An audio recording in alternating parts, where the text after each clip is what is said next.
Howdy, folks. Your host, Double J, back here, coming at you with another Fridaze. And I saw the commentary already in the chats. We got a real barn burner here on deck for you tonight. Talking some 1970s game show serial killers. That is, serial killers who had got on game shows. So thanks again for joining us here tonight for a Fridaze. Get a little GCD, folks of the interwebs. Once again, JJ Vance here, host of Operation GCD and not the vice president. And without any further ado, let's go ahead and welcome our guest tonight, Julia, the Cosmic Peach, Cosmic Peach podcast. Welcome back to Operation GCD for your very first time.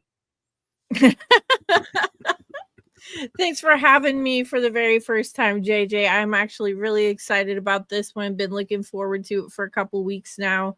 And it might top the OJ episode. I don't know. We got a lot to discuss here.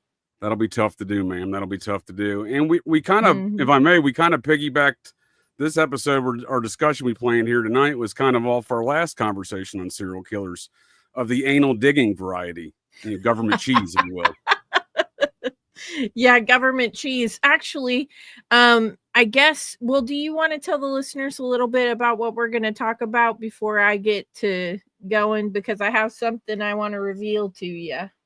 Well, why don't you go ahead and plug some of your stuff, your show, please, ma'am, and you can go ahead and do the unveiling of what you got, but then we'll get on to briefing folks here on government cheese. Yeah, so I host Cosmic Peach podcast. It's available wherever you listen to podcasts, and I do have Patreon as well.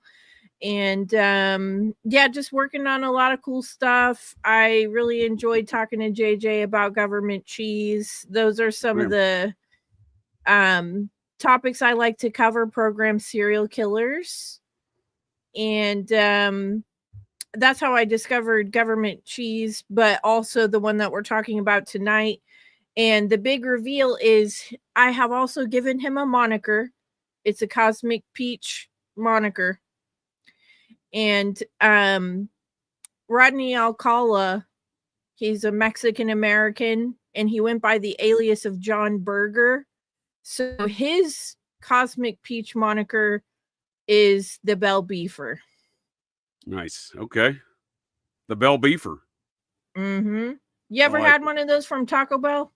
I've heard of these things. I tend to not frequent too many establishments such as that. I feel like it really fits him. He's the worst type of Mexican food you can have. And we'll get into his atrocities later on in the show. But yes, we got government cheese, and tonight we're going to be talking about the Bell Beefer, also known as the dating game killer. And I'm glad you brought that part up, because I do want to get into his Alcala, the Bell Beefer's aspects of his, chronology of events, where he's up in New Hampshire working at a summer camp. Yes, that to me, among other things, has stood out to be alarming. You ain't kidding. A lot like Jeffrey Dahmer, Ted Bundy. Maybe John Wayne Gacy a little bit, and government cheese. This guy kept getting busted and getting out, which is something else that I feel like. That's the going trend, right? That's the going trend, right?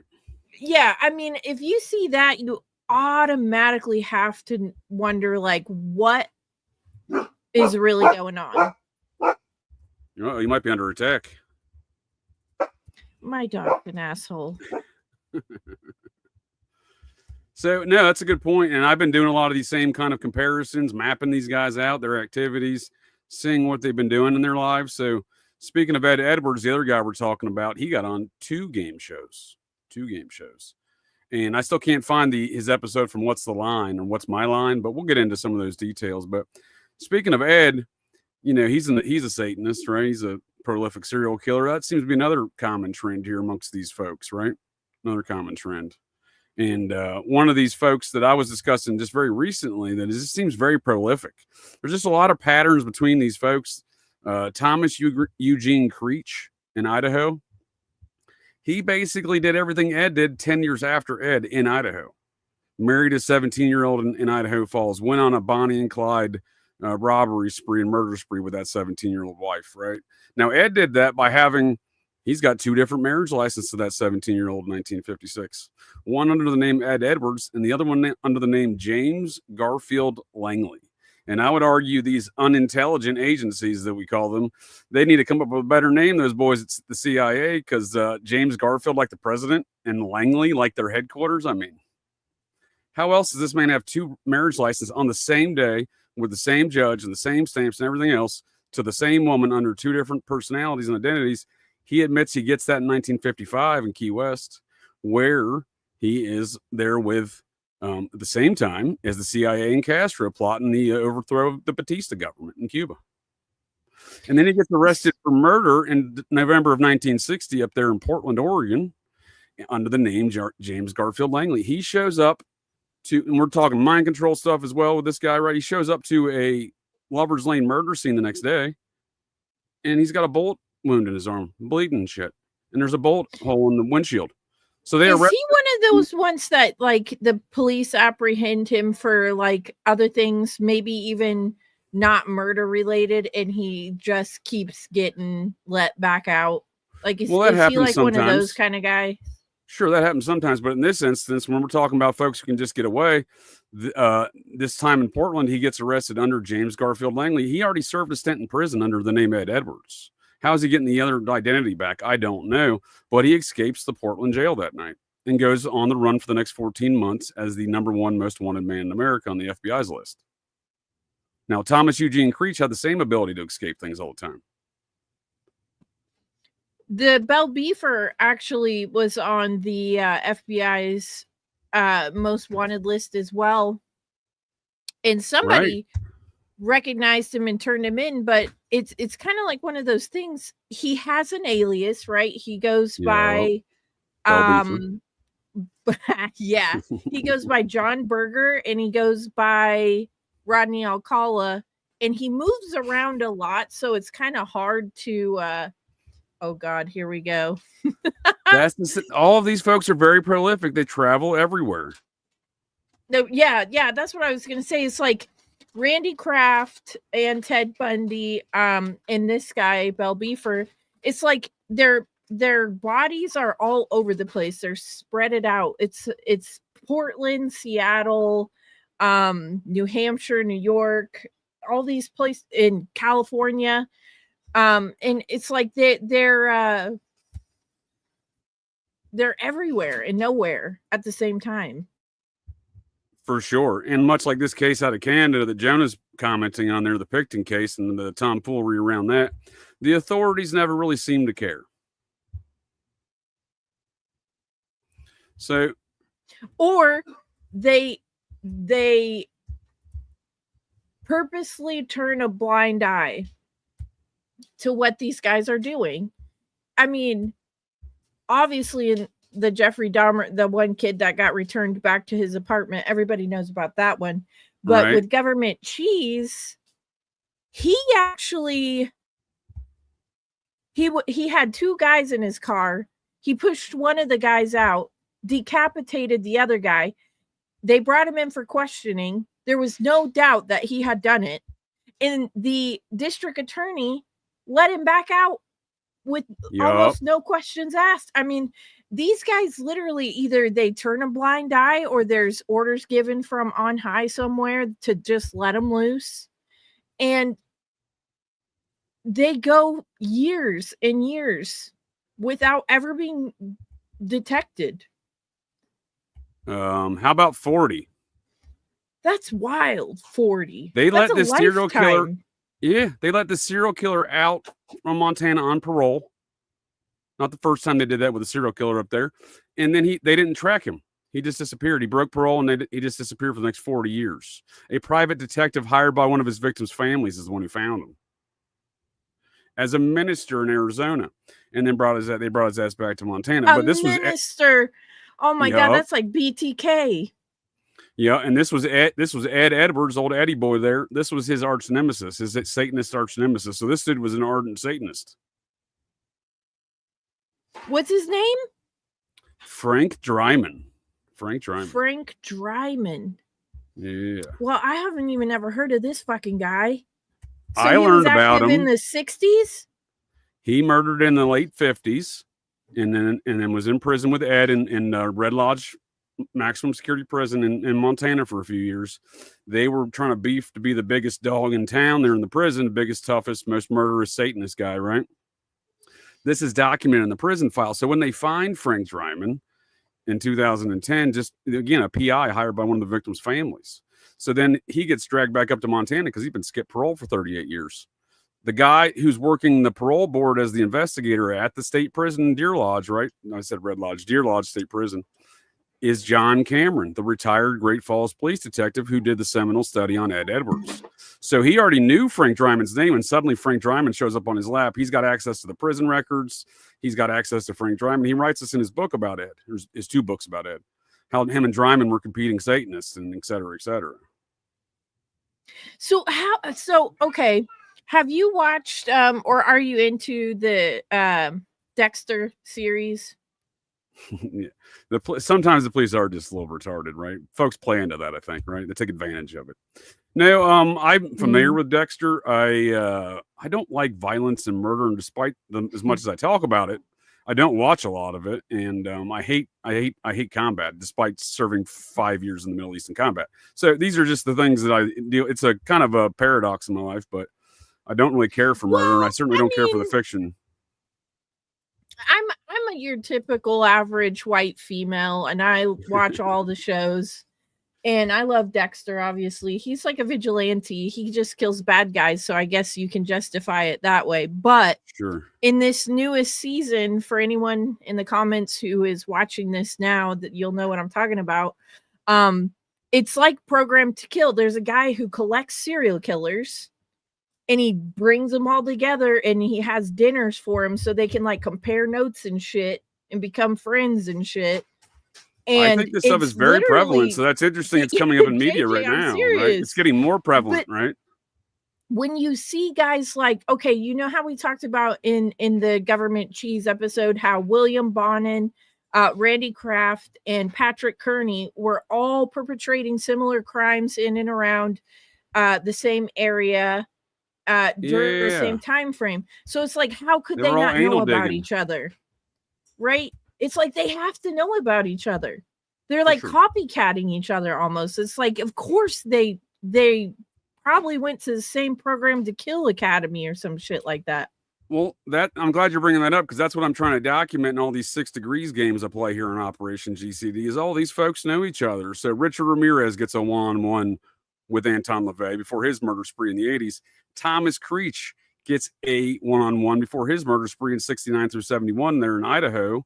Again, 10 years after Ed did the same stuff in Idaho, from the same town. He married a 17-year-old. Ed's a Satanist. Thomas Creech, again, is a weird connection because he's actually from Cincinnati and served time in Chillicothe Reformatory, the same place I think that both Ed and Charles Manson, when they served there together in 52 and 53, when they were young men, 20 and I think 18, I think that's when they got recruited into the CIA chaos programs. Yeah, 100. Look at this guy. I mean, literally, fugitive found running chapel.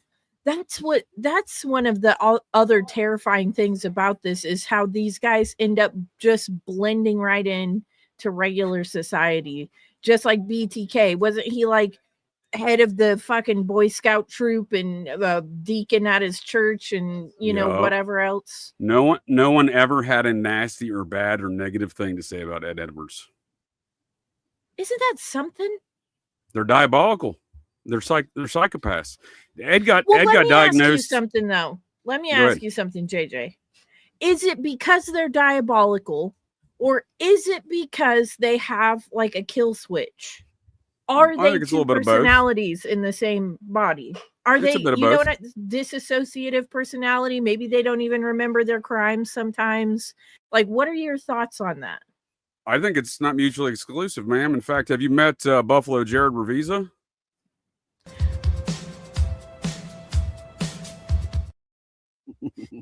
He's a current mind-controlled assassin. Went on a multi-state, stabbing spree. Before that, he wanted to stab me and wear my skin as a human coat. Being my PR rep, the guy he murdered to start that spree hired him as his PR rep. Now, he sits allegedly in a mental institution in Bridgewater, Massachusetts, the same mental institution that released that psychopathic, kid-diddling, cannibalistic, homicidal serial killer, Nathaniel Barjona, out of that place. And he immediately tried to kill, rape, and eat and murder another, young boy. And then they unleashed him on. They didn't put him in prison for that. He got probation 4 weeks after he's let out for doing the same thing, raping, attempting to murder, and then, he liked to jump on the kids. He's a big fat guy. He sits on them. It was a really weird tactic, but that's what he did to everybody. So he got caught doing that again immediately after he got out. Folks saw it, intervened. They put him on probation. Then they shipped him to Great Falls, Montana, which has a very similar footprint to Minot, North Dakota, relative to the Son of Sam narratives and all this cult activity. But it is strange. Again, he gets involved in the evangelical movement up there. It's very interesting. His father works at the Air Force Base. That's why he goes up there. Oh, come on. He goes on to murder a lot of folks. And the prosecutor's office played a lot of games with the warrants. Detective John Cameron, the man who wrote the seminal study on Ed Edwards there, and the only man who's brought to my attention this Frank Dryman character is the guy who brought Nathaniel Barjona to justice. That's the serial killer I came face to face with, Julia, and he was pure evil. Did you get a vibe though? Did you get like a creepy feeling off this guy, or is it like I'm saying, like, was there two people in one body? Like one of them functions in society, you'd never fucking suspect him of anything, and the other one's a kid diddling cannibalistic serial killer. I mean, like, what was it? What was the vibe?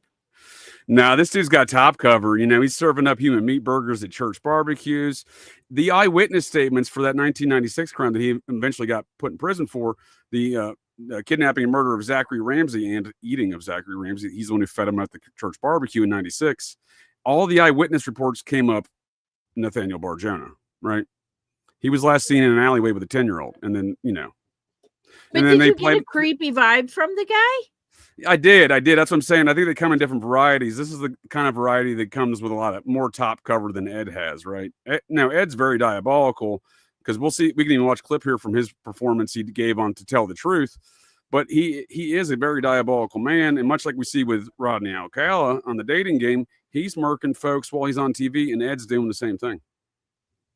So fucking crazy. You got a clip queued up for us? Yeah, for sure. But I do think there is an aspect to that. So how else do you get Ed Edwards or psychiatrist, Dr. James Garfield Langley? Those are the credentials he would carry around. Ed openly states in his book that he worked for the CIA. I believe him. I believe it. Yeah. 100. So no questions asked. Well, I mean, we know his friend Charles did, right? Mm-hmm. We know they're in the same place, right? That's what I'm saying. There's a lot of things you can start drawing some conclusions on there. But with Ed, how else do you get him to show up to the scene of a Lover's Lane murder that he committed, right? So with a bullet hole in his arm. Now, I think this is a great example of what you're saying. So I think Ed kills on his programmed missions, but also does his thing, as he likes to put it, right?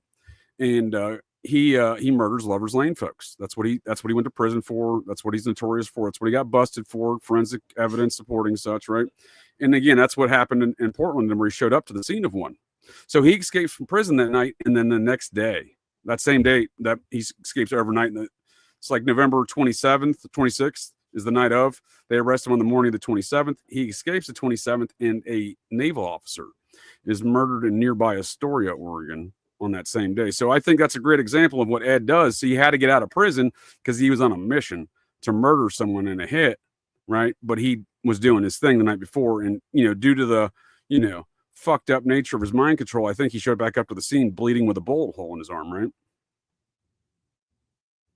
That's so fucking wild. Right. So did I ask you this on the last episode, but are you thinking that he might have something to do with the Zodiac stuff? Yeah, we can get into that some. This dude's very prolific. I saw Whitey Bulger. He was in prison with Whitey Bulger in Leavenworth. Ed was. Interesting, right? But I have a clip from Ed here. The Lover's Lane thing is really specific. Yeah, and he's known for it. So what he got busted for in 2009, and folks of the interwebs can go check out my Sundays I did last week. I'm doing a case study every few weeks on my Sundays program here on Operation GCD and Operation GCD Patreon, where I'm doing a case study on Ed Edwards, right? I'm unpacking all of these things based upon the study of John Cameron and trying to move that forward. In fact, I'm in communications with John Cameron. Hopefully he'll come on the show, but he hasn't done an interview in 7 years. And I think there's reasons why. I don't know those reasons, but so Ed gets busted. His daughter watches a true crime show, not a true crime show. I'm sorry. A local news report on a cold case murder. And she says, oh shit, we lived in that town. I know that field. My father took me to that field. We left the next day. So she calls the police department and tells them that. So this is Wisconsin. They travel a few hours south to Louisville, Kentucky, ask Ed for his DNA, and he says no. So they come back later with a warrant, and he gives us DNA. It turns out, like the Zodiac writes in his letters, that the Zodiac gets his rocks off strangling young women. Well, Ed got his rocks off strangling this young woman. There was no sexual penetration. That was never Ed's style. And he seems to have orgasmed through his pants onto her jeans, and they then saved that for 29 years. And if it wasn't for his daughter seeing that and then calling them, again, I got a lot of questions around these circumstances with Ed, but nonetheless, that is how he came to get busted. And the details of the guy in the hood at Lake Berryessa, those are the details of Ed. But John Cameron argues in his book that Ed was simply trying to frame, because Ed framed folks for all of his crimes, right? That was what he did. He planted evidence and, informed the police on everything. He was a prolific informer to the FBI back to 1951, informing on anti-commies. We got some of those files. The FBI has restricted a lot on Ed for obvious reasons, in my opinion, but we see him giving those details. But in the argument that he's trying to frame Frank Dryman was a naval cryptologist. Frank Dryman's from Vallejo, California. Frank Dryman's documented in that same Deer Lodge prison file is running around Deer Lodge with the Zodiac hood with the circle and cross on it. It's in the file. So if Ed was trying to frame somebody like his Satanist competition from that same file, right, in that Deer Lodge prison back in the 50s, this is a very heinous place. This is the most dangerous prison in America, right? This is after Alcatraz is getting shut down. Everyone's getting shipped out of Alcatraz. In fact, one of the Alcatraz guys comes there, and he's the leader of the prison riot. They kill the warden. I think it's a different story altogether. I think it was a targeted hit on the warden, and I think all these guys got themselves put in prison because the leader of this riot, Ed's buddy, says that he intentionally got put in prison in Montana. He traveled there from like Atlanta. It's ridiculous. Got on a bus to go to Montana to rob a store to get put in this prison, this guy's own statements. But nonetheless, this is a very dangerous place. And Dryman and Ed were top dogs in this environment, right? So that Dryman dude, you said you never heard of him. I hadn't heard of him either, man. And he's a very interesting character. Well, he ties into the spider web just like all of them do. I mean, it's got to be a connected thing for sure. A very diabolical and murderous load there, Jonah. Did you see the comment about Ashton Kutcher? Don't forget Ashton Kutcher was killing people. Yeah, well, here's the deal. Ashton Kutcher should have been the number one suspect in his ex-girlfriend's murder, right? So what are your thoughts on that? Because I saw the comment pop up, and this is actually the second time in like a week somebody has mentioned this to me about him possibly being a murderer. Also, there's, I guess, a Mandela effect where I grew up saying this fucker's last name was Kutcher. Okay, Ashton Kutcher. But now I guess it's Kutcher, as in cooch, as in vagina. How do you say it? Oh, I always thought it was Kutcher, but I don't know. Really? I always said Ashton Kutcher. But anyways, is he a murderer or not? Well, it is interesting. So he was at the scene of the crime. He claims to have looked into his girlfriend's home, that he was picking her up to go to, I think, the Grammys or Emmys or something. And, they were both, she was a young actress. He was a young actor. He was already doing that 70s show. One of the women that was Danny Masterson's ex-girlfriends in this rape business that he got put in prison for, she was dating Masterson at the time, and she had some interesting statements regarding Kutcher's activity that night, calling Masterson for help. So his story doesn't seem to match up. And then later they prosecute the alleged murder of this young woman in her Hollywood Hills home, right? Butchered, right? In her Hollywood Hills home, bleeding on the floor when Kutcher allegedly looked in. He didn't see her, right? Blood to death on the floor right there in the foyer, right? Apparently. But he becomes the number one witness against this guy in the state's prosecution. It makes me think of you know, when Heath Ledger died, how like the first person they called was Mary Kate Olsen's bodyguard or some shit like that. Like, why was that the first call that was made? You ain't the sister-in-law to the then French president, the same French president that murdered Gaddafi with Clinton and got busted for it. They put him in jail over there for that. That was Olsen's brother-in-law. No, for murdering Gaddafi with Clinton. They put the French president in jail for that. That French president was the brother-in-law of that Olsen girl, the Olsen twin. She was married to the brother of the French president. Yeah. Oh my God. Yeah. So this falls right in line with the rest of our cast of characters for tonight showing up on TV. Thank you there, Jimmy Bobby. Look at this. Jim Bobby. I called you Jimmy Bobby, but Jimmy Bob. One of those. Thank you, sir. It's a comment about the OJ bombshell. I'm telling you, this one's going to be just as prolific. I'm telling you, I get a lot of good feedback from that OJ stuff, so I definitely appreciate you suggesting that show and bringing that up here. Well, so actually, if we want to get on the Bell Beefer train, what do you know about him? Like, should I tell you about his past, or should I tell you about, because I have several notes that I was going to bring up to you, but I mean, what do you know about him? Well, let's get into the Bell Beefer here in a minute. We'll do him before we do Ed, because that's going to be interesting talking about Chuck Barris as well. But I'd like to get your thoughts on this image I came across today on the interwebs, and it seems to be interesting. So when we talk about the lackluster performance of all of these authority matters and whatnot, and they don't pay any attention to these killers and let them go and everything else like that, well, I often joke here at Operation GCD that most of our, the government's budget, from the government to Hollywood, a large portion of the budget line items go to cocaine and hookers, right? That's what I like to joke about, at least. And it seems to indicate that in this here photograph right here seems to encapsulate my point pretty well. This is a great representation of cocaine and hookers. We got good old still alive Jeff Epp. The Reverend James Brown and the Don. My God, look at this. A lot of cocaine and hookers in this photo. What a trip. You ever seen James Brown? He's all coked out on an interview and news or whatever, and he's just wigging out. You ever seen that? I never saw it. Oh my God, I gotta find that for you real quick. Oh my God. Oh, he's fantastic. Quite a character, that James Brown. You think Donald Trump was wearing a hairpiece even back then? Look at this guy. I think this picture was around 80. I thought it was around 87, but it doesn't make sense to me because I don't know. I got to still find the validity of this photo and where it came from, because the age groups of some of these folks and the time frame in which I predicted this was look based upon how these folks look, it doesn't make a lot of sense to me that he knows Epstein supposedly. I don't know. I don't know. I got to look more into the photo, but yeah. I mean, if you look at Donald Trump in 1980 when he goes to Roy Cohn's birthday party that year, this is the year after he dresses like Roy. I was going to ask, is this around that same time frame? This is a birthday party 2 years later. 2 years later. He's walking into this hotel and they get a picture of him. I'll see if I can find it, but his hair looks super, super funky in that photo. Like he's got a wig on there. I don't know. These guys, what do you think about him not wanting to release the list now? All of a sudden. It's because of this shit, right? I'm not going to lie to you. I have no idea what the fuck's going on anymore.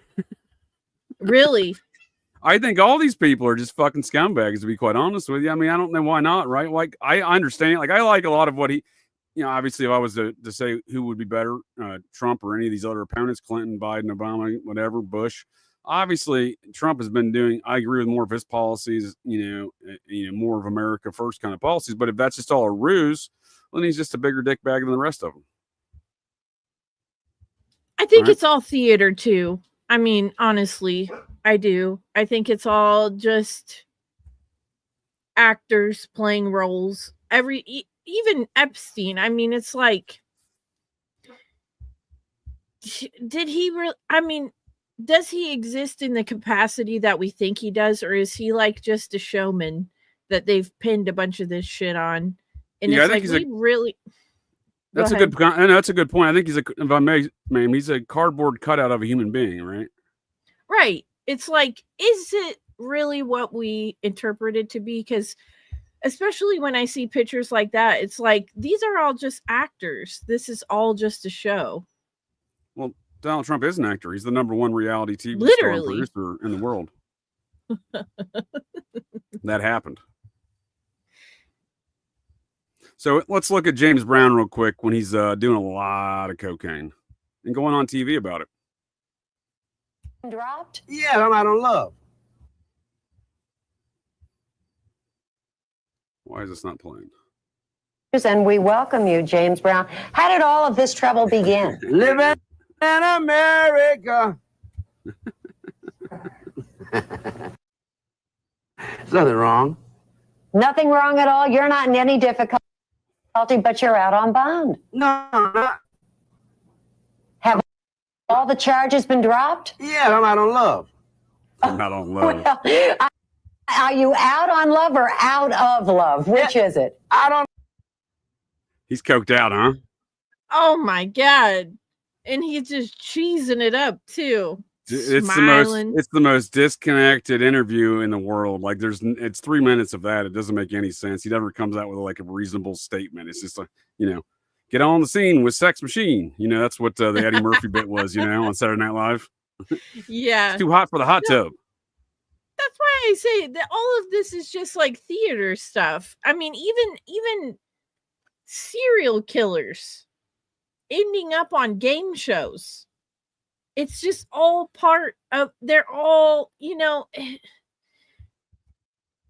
it's like, how does some prolific serial killer who has a violent arrest record You ain't kidding. end up on one of the most popular TV shows for the decade? Well, I'm glad you brought that up, because I would argue, ma'am, in a more, strategic or meta sense or analysis, that we live in a horror sideshow of smoke and mirrors, right? And on that note, well, you've gave a great introduction to my favorite game here on Operation GCD Fridays. Who is your daddy and what does he do? You tell me, who is your daddy and what does he do?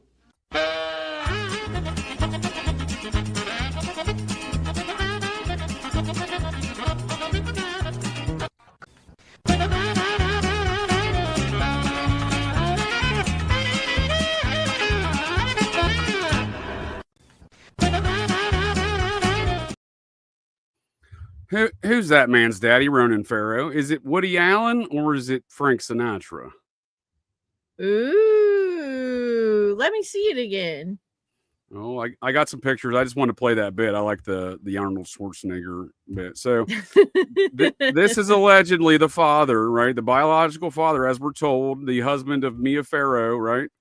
The second husband of Mia Farrow, because their first husband, when she was a Satanist, and he was a Satanist, at least back in the 60s, it seems, during Rosemary's Baby, was Frank Sinatra. Now, he claims that he broke off with her over these Satanist kind of matters, but he's the whole Rat Pack surrounded by Satanists, right? So I don't really believe that, right? So we're told this is his father, right? I think he's born around 1982 or 3 or something like that. So many years later, but Frank and Mia, they seem to have been still at least friends. And then Woody's out there leaving Mia Farrow and marrying I've gotten to so many disputes with these folks over the interwebs over these disgusting matters over the years. He's got quite a, following of folks. If you post anything on Twixter, commenting that he married his adopted daughter, and they're like, "Oh, he didn't technically adopt her." I'm like, "You sick fucks! He's sitting with her as like a 10-year-old at a basketball game, and then he's sitting with her as like a 40-year-old at a basketball game. I don't care if they did the legal paperwork or not. He's living in the home with her as her father figure with Mia Farrow, who is the legal mother of that child." And then he runs off and marries that lady. So there's just a lot of weird sexual stuff, I think, going there. But so that's supposedly his dad. But I mean, look at them blue eyes. And I think this picture with old Mr. Blue Eyes, Mia Farrow's first husband, Frank Sinatra, I think is a better. So this picture comes from this article where folks who wrote this article will tell you this is a preposterous conspiracy theory, right?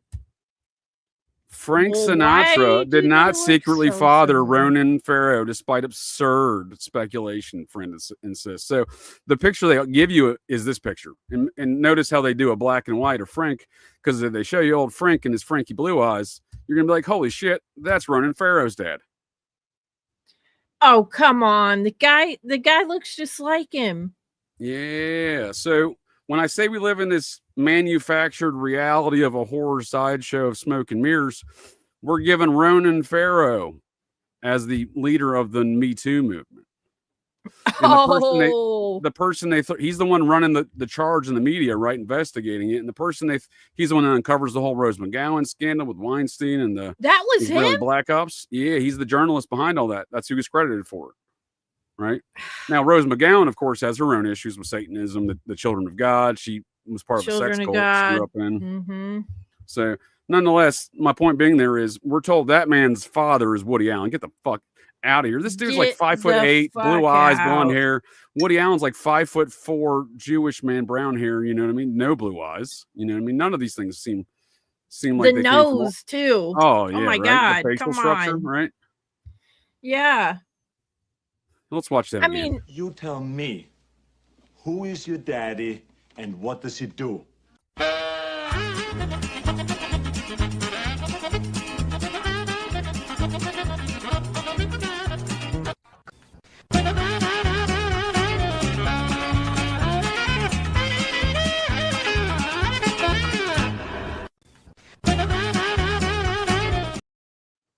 They have the same nose, in my opinion. They have the same nose, the same smile, and the same eyes, even the color. The hairline too. Right. So we're giving this guy, he's going to solve all the Me Too problems. It's Weinstein, it's Rose McGowan. That's the false narrative that's laid out there, so folks believe everything was taken care of, right? So we see that across the spectrum of all activities. I've been unpacking these kind of matters relative to that magic show around the Satanic Panic, and folks like Muppet Mikey Aquino and gang there, and his psyops to mind war he's running on folks. These aren't the Satanists you're looking for, right? He's a big Star Wars fan fiction guy. So he likes to say these aren't the Satanists you're looking for. He thinks he's doing a Jedi mind trick. Well, and if you look at a picture of Mia Farrow, like a young picture of her, and then you put it with Frank Sinatra, that's their kid. I mean, he looks like a 50-50 split of Frank Sinatra and young Mia Farrow. Yeah, I totally agree. I know Mia Farrow's got blue eyes, but I'm just saying, like, he's got so much more of Sinatra going too there, right? No, yeah, that's what I'm saying. Is like, yeah. Mia's got like a real look about her too, really unique look about her too. But that kid is definitely not fathered by a big nosed Jewish guy. Yeah, right. With brown eyes, no way. Not happening. You know, I knew some folks one time, they were a Jewish couple, and I'm not nothing against Jewish couples. I'm just saying they had a ginger kid with freckles, and I said to them, where'd you guys get that one? You know what I mean? Jokingly, right? They're like, oh, no, that's, I thought they were going to say, oh, we adopt him or something like that. But I was just, being a jackass, smart ass about it, friends with these people. But they got the joke. No, like, no, that's our biological child. I'm like, come on, that ain't okay. You know what I mean? If you want to play that game, right? Redheaded stepchild. Dude, how do you there's not a Jewish couple that's producing a freckled, redhead, blue-eyed child. You know what I mean? It's not happening. Right. Unless there was some ginger in the woodpile somewhere. So, I mean, I guess, right? That's a very dormant gene, I suppose. Maybe. It's very dormant. Very much so. Yeah. I mean, look at this picture of Mia. Yeah. That's not a bad statement there, Snappy Dog, but I guess my point is the blue eyes only come from one place. My understanding, Iberia, the island and nation of Iberia, Ireland. Right? Yeah, I mean, I don't know. I honestly didn't know that this kid had anything to do with the Me Too movement, so I'm still reeling behind that. Yeah, it's like, right? You gonna Me Too your own dad? He's exactly right. That's what I'm saying. That's when I started getting into disputes with folks on the interwebs. I was like, wait a second, we're going to listen to this dude. He's not talking about his own family. And then suddenly he's like, him and one of his siblings said that Mia Farrow raped him. And he came out and defended both Woody and Mia. So okay. Is this guy an actor? Is he Yeah, is he in the media besides that, or is he just a journalist? I think he just does journalist stuff, but he works for a major outlet. Let's look here. Just I don't know makes enough me about wonder him. what his presence is in the grander scheme of things. Let's look. I don't know enough about the man. I don't know enough about Frank, the actual Frank Jr. He looks more like Frank than Frank Jr. looks like Frank. Definitely. Oh my goodness. And strangely enough, you think we might be off topic on tonight's conversations, but did you know that the Frank Sinatra's personal writer was the first host of The Gong Show, which was Chuck Barris' show before the dating game there? Oh, stop it. Yeah, comedian John Barber. Folks of the interwebs can check out. I've done a couple interviews with John Barber. He's also the only man to put Jim Garrison on camera and let him tell a story, and he got John fired twice. Wow. So we look at, he's born in 87. Okay. Satchel, Ronan, O'Sullivan, Farrow. Oh, well, there's the Irishman in him, right? Mm-hmm. He is known for his investigative reporting on sexual abuse allegations against film producer Harvey Weinstein in the story with Rose McGowan. He got a Pulitzer for it. So the magazine won the Pulitzer for his reporting. He's worked for UNICEF as a government advisor. Wasn't that fancy? Oh, come on. There we go. That's the overarching thing right there. Mm-hmm. A government advisor. That's all we need to know. So, do you remember this lady? She's old school Hollywood. That's Mia Farrow's mom. I mean, I don't think I've ever seen her. She was in the original Tarzan. Mm-hmm. She was Jane. So it looks like he hasn't really done much. He's got a law degree from Yale, typical. Well, he's been set up to be taken care of for the rest of his life, I'm sure. Oh yeah, he did Rhodes Scholarship. So there you go. We just answered all the questions. He's a Yale attorney, Rhodes Scholar. I know a couple of them. Bill Clinton, right? Mm. And his boyfriend, Strobe Talbot, I think falls in that category. What was the connection again with the Gong Show? So Frank Sinatra's personal writer, when he was in the late 60s there, mid to late 60s for a few years, was John Barber. And John Barber was the first host of the Gong Show. He knows Chuck Barris personally. And I asked him offline about these matters with Chuck Barris, and he didn't give me a direct answer, but he definitely left me with the perception that he seemed to think there was something to it, right? Well, I obviously think that there's something to it. Chuck Barris, did he ever host the dating game, or was he just the mind behind it? He's the producer, he created it. I think he was such a nut job, he always put himself on camera after firing the host, right? Like, now, wasn't that kind of his thing? Yeah, I was gonna say, because the episode in particular that Belle Beefer appeared on, Chuck Barris was not the host. Yeah, let's look. I don't know. I think he did some dating game host though. So he was the creator of the dating game, the original producer of the Newlywed Game, and then he created the Gong Show. So the Gong Show was after the dating game. So that was 76 to 80. And then you familiar with this? Palisades Park. He wrote a song about diddling young girls at a park in New Jersey back in 1962. No, what the fuck? Oh, it's a major hit. Everyone loved it. It's up there with Chuck Berry, the convicted kid diddler who, in the 90s, the FBI raided his house. In tabloids would run those photos and from the videos they sees where he's farting in hookers' mouths. That Chuck Berry. He took a 14-year-old across state lines for the purposes of sexual, trafficking, violating the Mann Act. The record company got him out of prison after only a few years. And then he would go on to do national tours singing a song called My Ding-a-ling.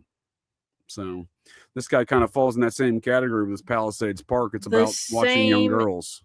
The same exact category. And this movie that they're referencing right here, I talked about when I discussed Belle Beefer, because my husband, he was like, "Oh, you got to watch this movie. It's really good. It's called Confessions of a Dangerous Mind."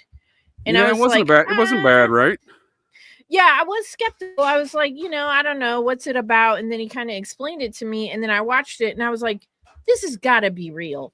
Like maybe they dramatized it or whatever, but the story behind it, I think, is real. Is the realest shit. That Chuck Barris was under the employ of the CIA and was working as an assassin.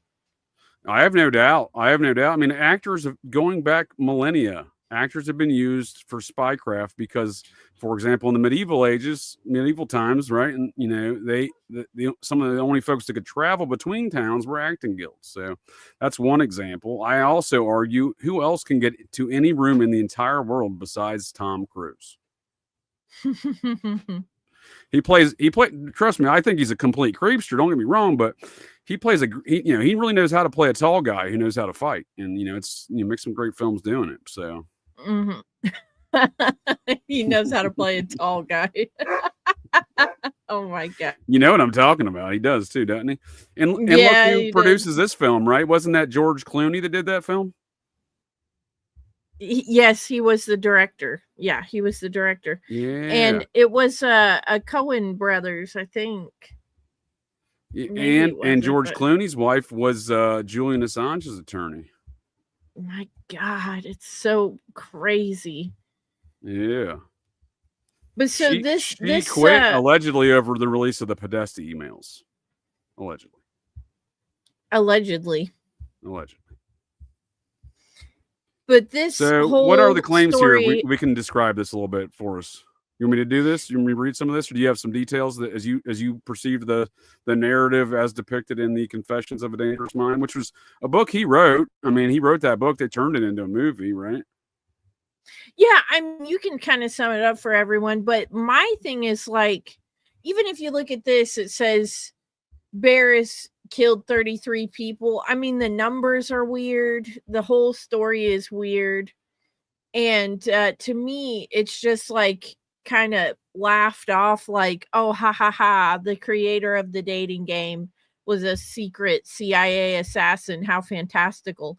But the truth is, it's more common than not. It's like, as we were discussing at the beginning of this episode, how everything is kind of intertwined. The Mia Farrow's kid starting the Me Too movement thing, or at least, working with Rose McGowan and stuff. He's really integral to the movement. And then for sure. Epstein and James Brown and Trump hanging out. And it's like actors and CIA and serial killers and pedophiles and those are the same things. Politicians and pedophiles, those are the same things. It's just, to me, JJ, it's like, you know how they always say it's just a big club. It is literally just a big club. Who is to say that Chuck Barris wasn't a CIA assassin? Why would he make that up? It's very specific. Well, not only that, we diminish these things, right? We diminish these things as being preposterous, outright, and they make films and portray these things in that manner on purpose. It's no different than these psyops to mind war aspects of shitcoating every situation, and then that way, everyone wants to just say, "Well, that's ridiculous." Chuck Barris, the TV producer, right, the Gong Show guy, right? But then you start unpacking it more constructively. You're like, well, how does a guy like Rodney Alcala find his way on the dating game? 100. And at the time that Bell Beefer went on the dating game, he had already been in jail like 2 or 3 times and gotten out on probation. He had already murdered, I want to say, like 60 women. And it's like, damn. How does he get on a game show with this past? Like, and how do they keep getting out of jail? How does Frank Dryman get paroled from being a serial killer in the maximum security prison in Montana, where he's known in his file as being a heinous dude inside, right? He's being, he's hanging out with Corn Pop. He's, Corn Pop's a bad dude, according to Joe Biden. And that's the kind of character that this guy is. A very unscrupulous board. Yeah, dude, you're good. You're out of here. You're good. Just like Nathaniel Barjona. You're like, yeah, dude, you're good. And then he tries to rape, murder, eat, and kill another kid a couple weeks later. And they're like, yeah, you know what, dude, you didn't mean it. You're good. Probation. Like, really? Well, and so the first victim that they ever discovered from the Bell Beefer was like a I want to say she was like 8 years old. He picked her up on the side of the road as she was walking to school. He savagely raped her, beat her in the head with a steel pipe. And the police, some civil servant, somebody thought it was odd that this little girl got into Belle Beefer's car and actually called the police, and the police showed up at his apartment. And that's how they ended up finding this little girl. She survived, if you can believe that, after being savagely raped at 8 years old and being beaten in the head multiple times with a steel pipe. She survived. But somehow he was able to escape his apartment with the police officer inside the apartment. And he went on the run to New York for like 10 years or something before he was ever apprehended. How do you, the police officers literally standing in your apartment with you, and somehow you're able to just skirt right out the front door? What's going on? Yeah, that's wild too. And he's got a massive porn collection. He's murking folks in New York. He's murking folks in Wyoming. This guy's very prolific. California. California. He's a convicted sex offender, right? He's got a storage locker in Seattle filled with trophies of all of his dead people. Yeah, so when Ted Bundy makes claims of the Manson family intersecting with them up there too, I believe it because Charles Manson had a storage locker in Seattle. So not only does Belle Beefer have a storage locker in Seattle, Ted Bundy's running around in Seattle, Charles Manson has a storage shed in Seattle. What the fuck is going on in Seattle? Yeah, here's one thing they don't tell us about Ed's friend Chuck, old Eddie Edwards there. Chuck, was it his mother or his grandmother? Must have been his mother. She moved to Seattle when he was in Terminal Island Prison. So he had connections up there too, familial connections. And I mean, it's like this guy, Belle Beefer, taking some cash to sleep on the job, right? Taking some cash to sleep on the job, though, right? Well, yeah, and the weird thing too is like he had, I think it was the second time he had been arrested for molesting a 10-year-old girl. This is a good comment by Todd right here. If I may real quick. Maybe he had Charles Manson. Well, if you look at Charles Manson's parole officer, he was linked in with the CIA chaos folks. He's trying to adopt. Mm-hmm. He takes foster care of a young child of Charles Manson's son. No shit. Right? He's helping Charles get out of things, right? So, I mean, these parole officers, that is a good statement. And these people do play a role when they're getting compromised like that. I think even if it wasn't the same parole officer, a lot of parole officers are dirty and they work together and they fucking know about each other, because his parole officer was a female. And it was the second time he had been out on probation for literally raping little girls. And she was like oddly loose about where he could travel to. Like, we know he's a second-time offender and almost killed one little girl, beat her over the head with a pipe and did all this stuff, right? And he's like, I want to take a trip to New York. He's in California at the time. And he's like, I want to take a trip to New York. Is that okay? And even though he was a 2-time offender with all this stuff he had done and brutally raping and murdering little girls all up and down California, she's like, cool, that's totally fine. Then he goes, assumes an alias called John Berger, and that's when he starts working at the kids camp and still murdering women in absolutely disgusting ways. I mean, he was compared to the Hillside Stranglers because he would like kind of cat and mouse, you know, he would play with them a little bit. Well, we talked about that with government cheese, right? We talked about that with government cheese. How are they appropriating who killed who when these MOs are very similar? The geographical area is very similar and the time frame is very similar. So Belle Beefer got wrapped up in the Hillside Strangler investigation because his crimes were so similar to what are their names? Leonard and it wasn't Leonard. No, you're thinking of Charles Lake and Leonard Ng, right? No, that's not the Hillside Stranglers, though, right? The Kenneth Bianchi. Yeah, there you go. Whatever the other guy's name was. Yeah, his cousin, right? Yeah, those crimes were so similar to Belle Beefer that he got called in for questioning on Hillside Strangler murders. Yeah. Like and then also that's the similar same time to he's Ted going on the Bundy. dating game, though, right? Is the same time he's being Yes. considered for these murders, and he's already murked folks across the U.S. And then we see him go on the dating game, right? Yes. Do you happen to have that clip of him on the dating game? Because I always, you know, I will pull it up, man. But let's look at this. I want to, as we talk about the propaganda around these narratives, I'd like to focus here on this comment. Why serial killers like Rodney Alcala seek the spotlight on TV despite risk of getting caught? I don't think that's what this is about. I don't think that's what this is about at all. But they sell it as a narcissistic, egotistical thing that's causing this. And I think there's a lot more to it. I don't think that's it. I don't think that's it. I understand that they're trying to shine it in a light that psychopaths and narcissists will seek some type of like, you know, attention in whatever way they can, and they like get off on being in the public eye and getting away with it and stuff. Like I get it. That's what they're trying to say, but this goes beyond that. Yeah, and I'm not saying there's not an element of that, but it's not mutually exclusive. You know, like many things in this world, it's not mutually exclusive. You could have a little bit of both factoring into these things, you know? Yeah, 100. So I'm trying to pull up that clip right now. All I'm getting is the victim doing interviews saying she almost got killed when she was 14 by the dating game killer. I don't think that's the same lady from the TV show. I hope not, at least. No, right? the one from the TV show, her name is Cheryl Bradshaw. They actually ended up making a movie about this on Netflix. It's called The Woman of the Hour or something like that. Yeah, that's all I'm getting to in results with Anna Kendrick. Yes. If you put into YouTube, oh, there we go. There we go. And actually, I don't know why it's going so slow, though. Oh, there you go. Before you play this, actually, see, that's the host at the time. This guy, that's the host at the time.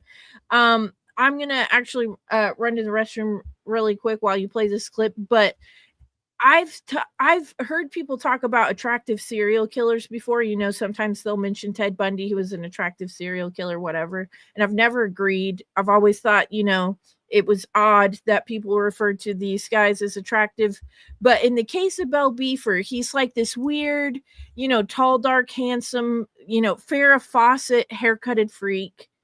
And he is pretty suave and he's pretty smooth. And I do find him to be, out of all the program killers, probably one of the most attractive ones. But the girl on this episode, Cheryl, she gets the date with him and he's so fucking creepy that she refuses to go on the date. It's like, imagine seeing this guy. He's obviously handsome. He's smooth. He speaks well, and getting such a bad feeling that you refuse to go on the date with him. You know, I mean, it's that he's got to be exuding some kind of like super creep vibes for you to be like, nah, forget it. Even though I went on this game show and everything, I still don't want to go on the date with the guy. That's how creepy he was. I think that's an excellent point, which begs the question of how he got on there in the first place. Right. Right. Yeah. Yeah. It's but wild, yeah, right? Go ahead and play the clip, and I'm gonna run to the restroom really quick. I'll be right back. All right. We're making whoopee. What's whoopee? Oh, my apologies. Wrong dating game. Oh, well, if we... Who got his start when his father found him in the dark room at the age of 13, fully developed. Between takes, he might find him skydiving or motorcycling. Please welcome Rodney Alcala. Alcala. Look at that Jim Morrison hairstyle he's got. Next, we welcome to this very stage a confirmed bachelor who believes in life, liberty, and happiness of pursuit. He is an actor, a snorkel buff, and he's... So I think it is important to note the logistics behind these matters, the producers, the booking agents, or what have you that are involved in getting these folks on there, and how this dude didn't creep other folks out if he's so creepy to the folks, that the lady that he wins the show against, right? It's a blind test. She can't see him, but she can hear him in these things. And, you know, he's not quite as smooth as old Eddie Edwards, I don't think, old Rodney Alcala here, but he does win this program. Let's fast forward towards the end and let's listen to what he has to say about it. All right, while you figure that one out, sit down now, Cheryl, to make up your mind. So relax and think about it. And while Sharon decides which. I won't even ask any more questions about that. I'll just tell you something about the other bachelors. You didn't choose number 2, who did a fine acting job as a virgin maiden. He is an actor, a skin diver from New York City. Say hi to Jed Mills. Jed, come on, Michelle. Yeah. There they go. Let's find Rodney. Where's Rodney? He's got a lot of nerve. He's into motorcycling. He's also a fine photographer. Say hello to Rodney Alcala. Rodney, come on and say hello. Congratulations, Rod. Round of applause for Rodney Alcala. I've never really paid attention. That's how they pronounce his name here. It looks like the two of you may be involved in some sort of racket. So we're going to have you taped to the court. Oh, first, you'll receive tennis lessons from expert Naomi Besa.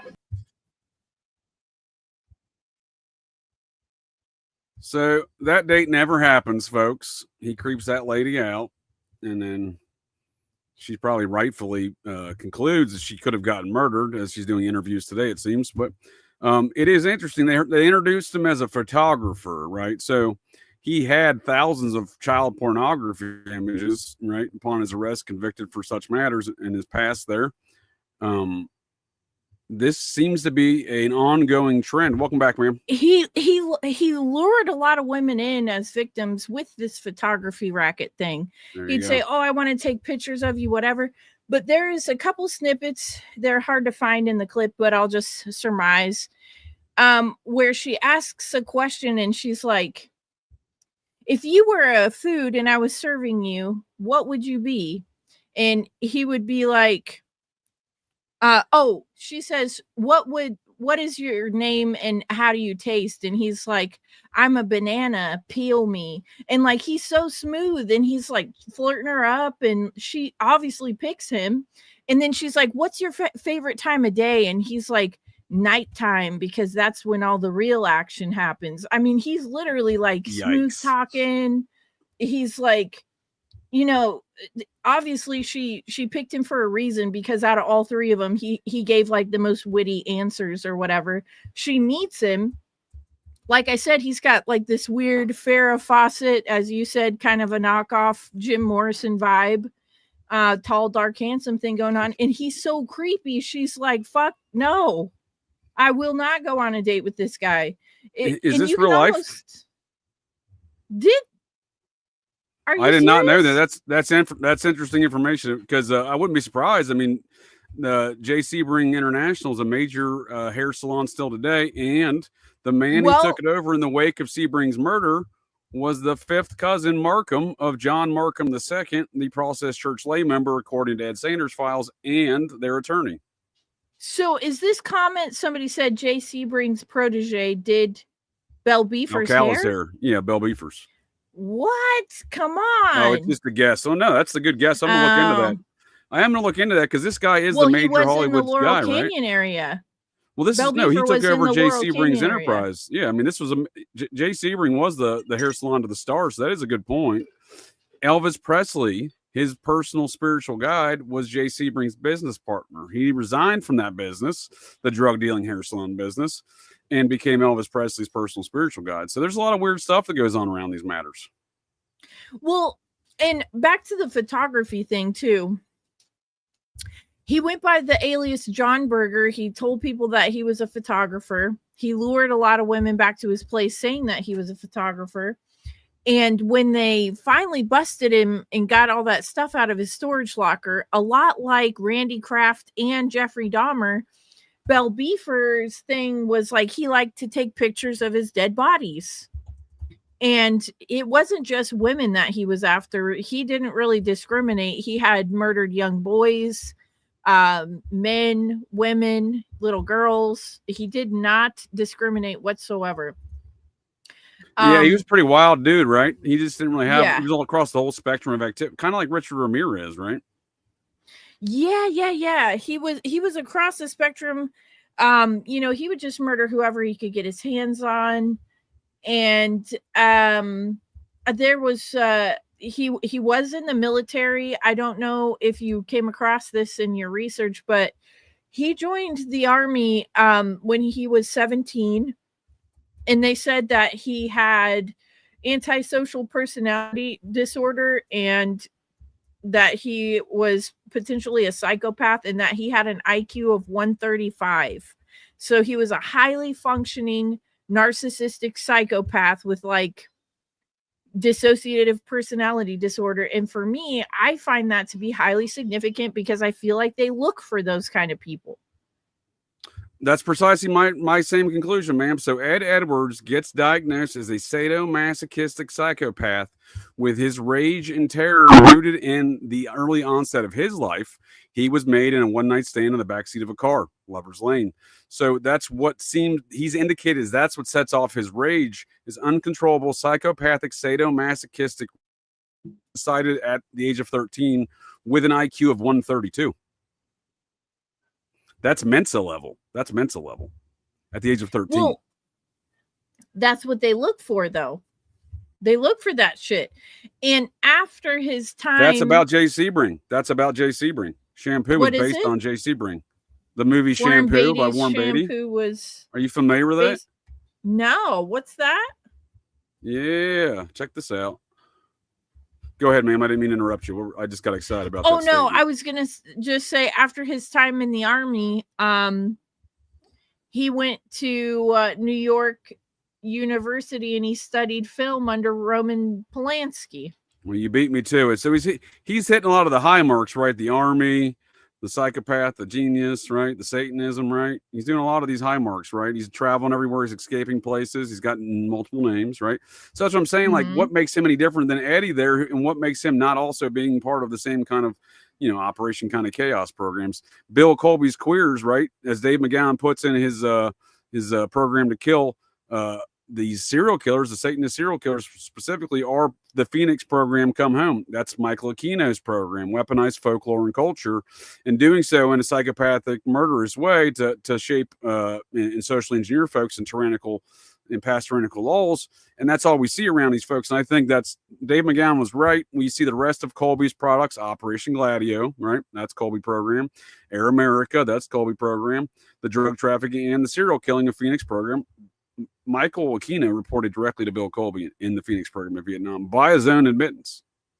Mm-hmm. So we see the same pattern of behavior around this guy, and then we see him, doing the TV shows like Ed, and that's what I'm saying. We can see all these these salient characteristics of these, scumbags here. We're talking here, and we see the same thing going on here with old Beefarino. What are we calling him again? Bell Beefer. Bell Beefers. Mm-hmm. Yeah, well, it's the exact same. That's why, some of these guys aren't mentioned specifically in the book Program to Kill, but if you look for the connections, you can and will find them. And it's funny because it's always these guys that it's like, oh, they're kind of obscure. I've never really heard about them. They have all the same shit going on, like Herb Baumeister. Right. And that's another good example, right? That guy has all the same characteristics as a programmed serial killer. So this is, if I may, real quick. Oh no, you're spot on, and no one giving a shit about his activities, right? And folks going to his farm, and there's not bodies here. We're just going to turn around and go home. So this is about on the eve of the 1968 United States presidential election, successful Beverly Hills hairdresser George Roundy. Right. So that's played by Warren Beatty. Right. Warren Beatty has his career thanks to Cocaine Bob Evans. This film is written by Robert Towne. That's Cocaine Bob Evans' writer for all the films he was doing. So we see all this Cocaine Bob stuff. And again, we see this character is based on Jay Sebring. Nuts. How weird is that? Well, in the grand scheme of things, if you know what we know, it's not weird, but to the unsuspecting, it is. Well, we see all the 1968 presidential election stuff around those same characters. Polanski and Tate were eating dinner with all those Rat Pack Satanists at JFK's brother-in-law's home, the Rat Packer himself there, the British fellow. I can't think of his name right now. I believe it was either his home or Frankenheimer there in Malibu, one of the twos, right? Anyhow, Sinatra was there. All the Rat Pack Satanists were there. Sammy Davis, Tate and Polanski. The Process were there, right? we saw them around the murder of RFK2 in the 68 situation. And then again, we see them all around the 69 situation, where Sanders was told, his investigator, Larry Larson, in the portions of the book of the family that were removed here in America, but published in the United Kingdom, that Sharon Tate had to die over matters of national security. She overheard something about Sirhan because old Double Sirhan, according to a INS report, was attending sex magic rituals at the Tate Polanski home in around, I believe, May of 1968, hosted by a quote-unquote English satanic cult. Well, that's the process. Well, see, think of it in the grand spectrum of things. Randy Kraft, government cheese killer, campaigned for Robert Kennedy and got Peter a Lawford. personal letter of thanks from him. Yup. So, and then Belle Beefer goes on to study film under Roman Polanski. Yup. So we got. So what you're saying here is, despite their claims that they don't know each other, right? These people all know each other, ma'am. Is that what you're saying to me? They have to. They have to. I mean, think about it. And it's like we were just saying when Chuck Barris saying, I'm a CIA assassin. Don't look over here, folks. And by the way, I had one of the most prolific serial killers of all time as a guest appearance on my show. Both CIA, for sure. Yep. I mean, it's like when you really think of it, is it a coincidence or isn't it that he would have ended up on the show? Well, I mean, it seems what we're identifying, I think, is the salient characteristics of a much larger program and the machinations of organization in that program, right? Yeah, and I want to actually talk to you about one of the victims. Yeah, so I want to, if I may, point out some things I thought you've already brought up that I just want to provide some commentary on. So he is from San Antonio, Texas, right? So this was a hotbed of the Nazis that came over. I saw a question about Lino LaBianca. Why was he marked? Well, Lino LaBianca appears to have been the E6 military police sergeant that was guarding Camp Overcast in southern Bavaria from July of 1945 to March of 1946. And he also Camp had Overcast, $250,000 worth of gambling debt. Well, this is how I think those things intersect, because he's already part of the network. He's already associated with those folks. So he's already all Nazi-fied up in that program, I think, of Project Paperclip, because Camp Overcast, Project Paperclip started as Operation Overcast, and it was later named Project Paperclip. But the reason why this camp was Camp Overcast, this was the first round of Nazis that were drafted. This was Werner von Braun. This was Walter Dornberger. This was I done forgot my Nazis. The guy that invented Air Force medicine. No, he's a good one, but Hubertus Strughold. He invented Air Force medicine, which is a lot of Nazi shit, and did a lot of human testing on various elevations and altitudes and activities, and again, Nazi shit. But that's headquartered out of San Antonio at Randolph Air Force Base in Brooks Air Force Base, Air Force Medical Command. So when I see this dude coming up doing, out of those areas with some military backgrounds as well, I'm just saying, like, maybe he had some early onset of Nazi shit in his background too that got him started on this path. Holy shit, yeah. All right. Because look at the time frame, right? He was born in 1943. That's what I'm saying. He was in they invaded there Los too, Angeles like 3 years in 1954. Later. Yeah, that's right. That's what I'm saying, though. It's like the timing of a lot of these guys ending up being, part of in my opinion, the same program that Charles Manson was a part of. They all congregate around the same time frame, this first run of serial killing. Right, and he's got Fort Bragg connections, right? So does Eddie. Mm-hmm. So does Eddie. Eddie was pimping out one of his girls on the run in the early 50s. He was on the run being AWOL from the Marines, where he faked his birth certificate to get in there because he was only 17. But he and they found out, he went AWOL instead of getting charged. But nonetheless, this is how he got in prison the first time. But he's in his own book, he's admitting to pimping out ladies. And I think it's 1955 or 55 in Fort Bragg under the name Dr. James Garfield Langley. He operates. So John Cameron did a great service to the folks. He also got fired, I think, as a result of this. He pulled Ed Edwards' NCIC record. It's on his website, John Cameron's, from the database, right? He had access to it from the prison system where he was working as the investigator for the parole board, but the FBI did not like him accessing Ed's NCIC file. We see in Ed's NCIC file, though, he had other aliases that he got arrested under over the years, one of which was a very unique name called Eugene Starr. And the only person I can find, Eugene Starr, was an Army fellow stationed at Fort Bragg at the same time Ed's pimping out ladies. What year was that? 1955, 56, so like maybe early 56, right around the same time that Bell Beefer, like 1961. That's not too far off. No, it's not far off at all, ma'am. No, Ed gets arrested in January of 1962. So from November of 1960. So he's doing that before he went to prison in Montana. He's pimping out ladies in Fort Bragg.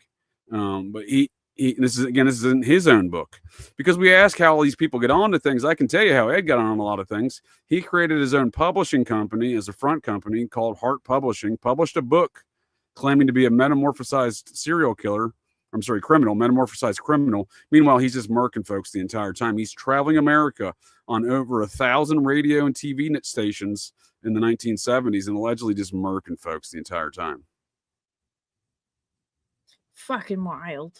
So yeah, it is a close proximity though, because he does have activities in this area. He gets arrested in January of 62 as the number one most wanted man in America from the Federal Bureau of Investigations list in Atlanta, Georgia. So again, he's very prolific. He went to Mexico before that too.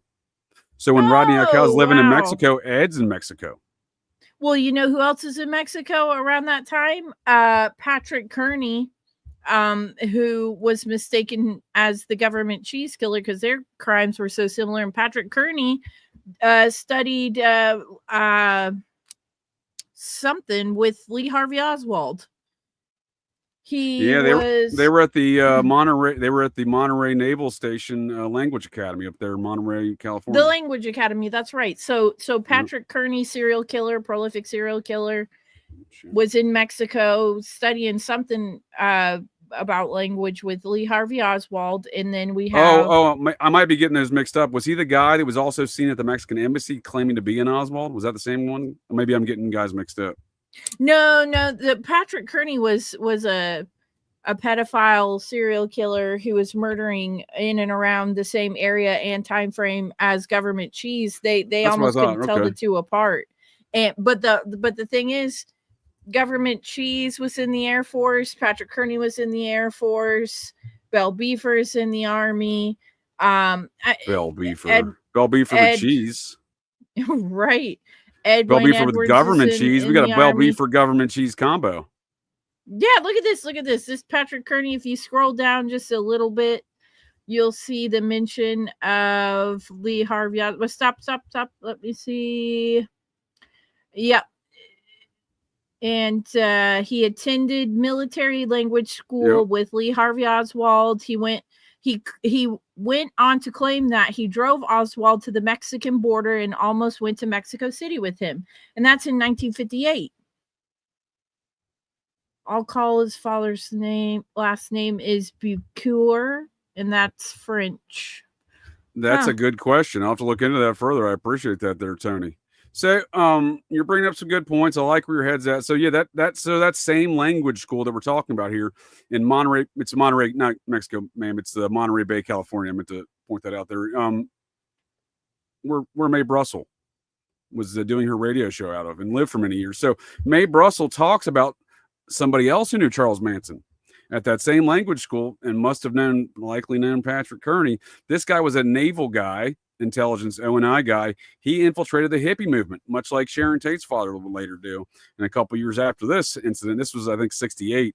So Mae meets him because she would pick up a bunch of hippies hitchhiking in the area after the Summer of Love. She was always, she's a mother with, 4 children in a van. She's just picking up hitchhikers of the hippies, and she picked up this dude. And she lived in Monterey. She would later see him leaving the base there as a naval officer, she says. She talks about this in her radio program in the 70s, early 70s. So we see another confluence of weird events, right, around that Monterey language school there, right? So odd. No, it's not odd. I shouldn't say that. It makes perfect sense if you get on board with what you and I know about this coven, if you will. You ain't kidding. And it is, we are talking the same guy with Patrick Kearney. So he is the guy that claims to have also driven Oswald down to Mexico City, right? Even though Oswald never went to Mexico City, this was the double Oswald situation, but he plays into that narrative, right? They're right. Yeah. And I mean, it's like I was saying before, look at who these guys end up hanging out with. One, what's that say? Ad for JJ and Julia's new burger place. The Bell Government Beefer. cheese. Bell Beefer with and government cheese. cheese. Yeah, government cheese. Bell Yeah. Beefer with government cheese. So I also want to point this thing out about Patrick Kearney that I really thought was a fun fact. He returned to California and became an engineer at Hughes Aircraft. And William Bonin, who was also mistaken to be government cheese, was Air Force and killing and raping boys. Wasn't that the same fellow that also worked for the RFK 1968 presidential campaign in Los Angeles? That was Randy. No, there was two of them, and there's no way government cheese. So that was William and government cheese. Yeah, and there's no way these folks don't know Tate Polanski, right? They're working on the same presidential campaign, right? In the same county. That's what I'm saying. Right? So Patrick Kearney, William Bonin, Randy Kraft, they're all, it's like I said before, JJ, it's like they meet up at some kind of serial killer convention and they compare notes and shit, and they know each other. They have to know each other. No, I mean, I like where your head's at, ma'am. I've been thinking the same thing and trying to do this case study on Ed on unpacking a lot of the similarities amongst all these killings. Not only looking at the victims and doing more of the victimology, right? And this kind of how these victims got there and maybe they were born into it. It seems, when you're saying that this dude might be from some weird French line, I'm into that because a lot of these folks are into these weird bloodlines that find themselves here. It's not just Abigail Folger, it's Sharon Tate, it's Markham, it's fellow Brian Hartnell from Zodiac, right? I was actually gonna there's one victim here that I want to talk to you about. Actually, there's two victims I want to talk to you about, but the first one lines up with what you're saying. He murdered a girl, Bell Beefer. He murdered a girl. Her name, let's see here. Something I can bring up Hoover. the victims if you'd like. Give me 1 second, please. Okay, yeah. I think her name was something Hoover. Oh, Hoover? Or Hoover or Howard. Hoover disappearance after Alcala's second release in 1977. Yes, look at this. It says Ellen Jane Hoover, 23-year-old daughter of nightclub owner, and the granddaughter. I lost it. Oh, and the goddaughter of Dean Martin and Sammy Davis Jr. So he ends up murdering the goddaughter of Dean Martin and Sammy Davis Jr. And Typical. he takes her body. Look where he takes it. Look where he takes it, JJ. I know, the JD Rockefeller estate. On the JD Rockefeller estate. Have you seen the JD Rockefeller estate? The motherfucker is fenced off. The motherfucker is elusive as fuck to get to. How does he and why does he have access to be burying anybody's fucked up dead corpse on the JD Rockefeller estate? The goddaughter of Dean Martin and Sammy Davis Jr. First off, how does he even get to her? How does he even know her? Gets her, murders her, and then buries her on the Rockefeller estate? Come the fuck on. Westchester County, New York, ma'am. It's a real den of iniquity. But think about that. Do you know who else lives on the Rockefeller estate? The property that may not be within the fenced area, but it's just outside of it in Chappaquiddick, and property that at least used to be owned by the Rockefeller estate, the Clintons. Bill famously runs through he famously being an Air Force MP for many years, a lot of the Secret Service, we do a lot of details with Secret Service. We augment their activities. I've done a lot of presidential details from varying capacities, from sniper to crowd control, etc. And, so I've met a lot of these folks, and I've been told that old Bill, Slick Willie, likes to do his daily jogs to the Rockefeller estate. They've got bodies buried all over the place. Apparently, fucking Bell Beefer's over there burying his. Why not the Clintons? Yep. Somebody put in the comment section here the Sandman comic and TV series. There's a convention of serial killers.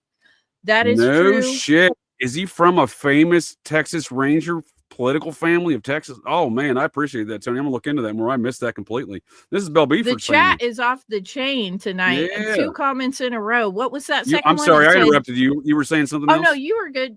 I was just saying somebody put the comments about the serial killer convention in the Sandman TV series. I talk about that sometimes too.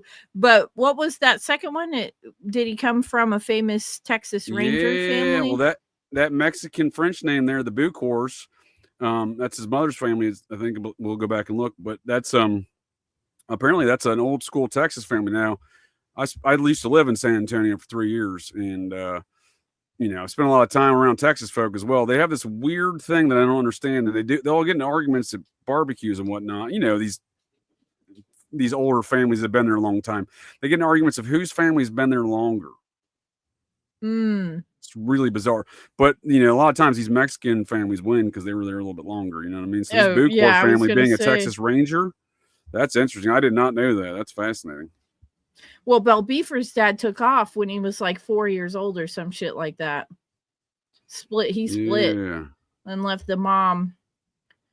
And then is that where he's getting the burger? Where was that? His mom's family was Bucor. Where are we getting the Bucor? I've now forgotten. Right here it says Raul. Yeah, so that's his dad's name then, huh? That's his dad's name. The John Burger thing is just some shit he made up. Well, I thought maybe his dad's name was Alcala. I guess I missed that altogether. His mom's name Ana Maria Gutierrez, but how did he become an Alcala? Right there, the middle name. His dad's middle name. Oh, I see now. Oh, well, they do those weird things in Mexico, right? Oh, did I take that off? The 2 last names thing? Well, they do the hyphenated thing where they take the mother. I thought maybe I'm confused. I thought they took the mother's name, right? That's not part of the deal? I thought it was like a hyphenated between both of them, like part of the dad's and part of the mom's, but I could be totally fucking wrong about that. I don't know. My system's jacked up here. Hold, stand by, please, ma'am. Let's look here again. Bucors? I was trying to look up that Bucor name right here. Yes. Yeah.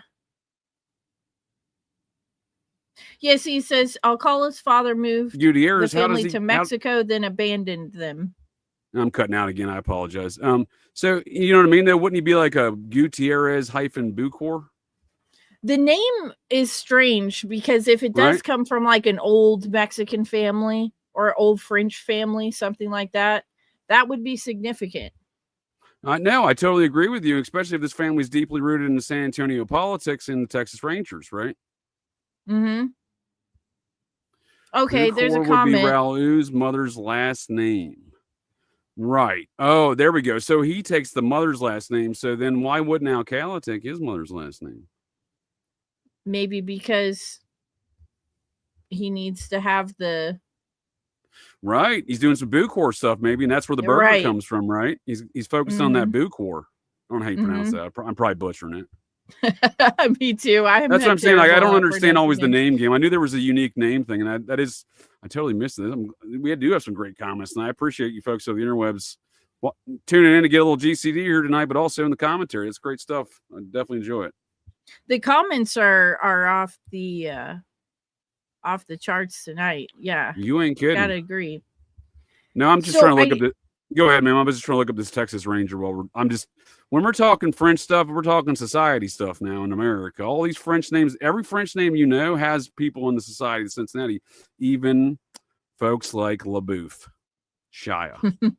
Shia LaBeouf. Folks like Jackie Bouvier Kennedy. Her dad was Society of Cincinnati. Bouvier's, right? That's what I'm saying. So if this is a Bucor thing, even though it came to Mexico, doesn't mean it sounds pretty French to me. That's some French origin, right? Mm-hmm. Seems like it. But please go ahead. I'm looking up this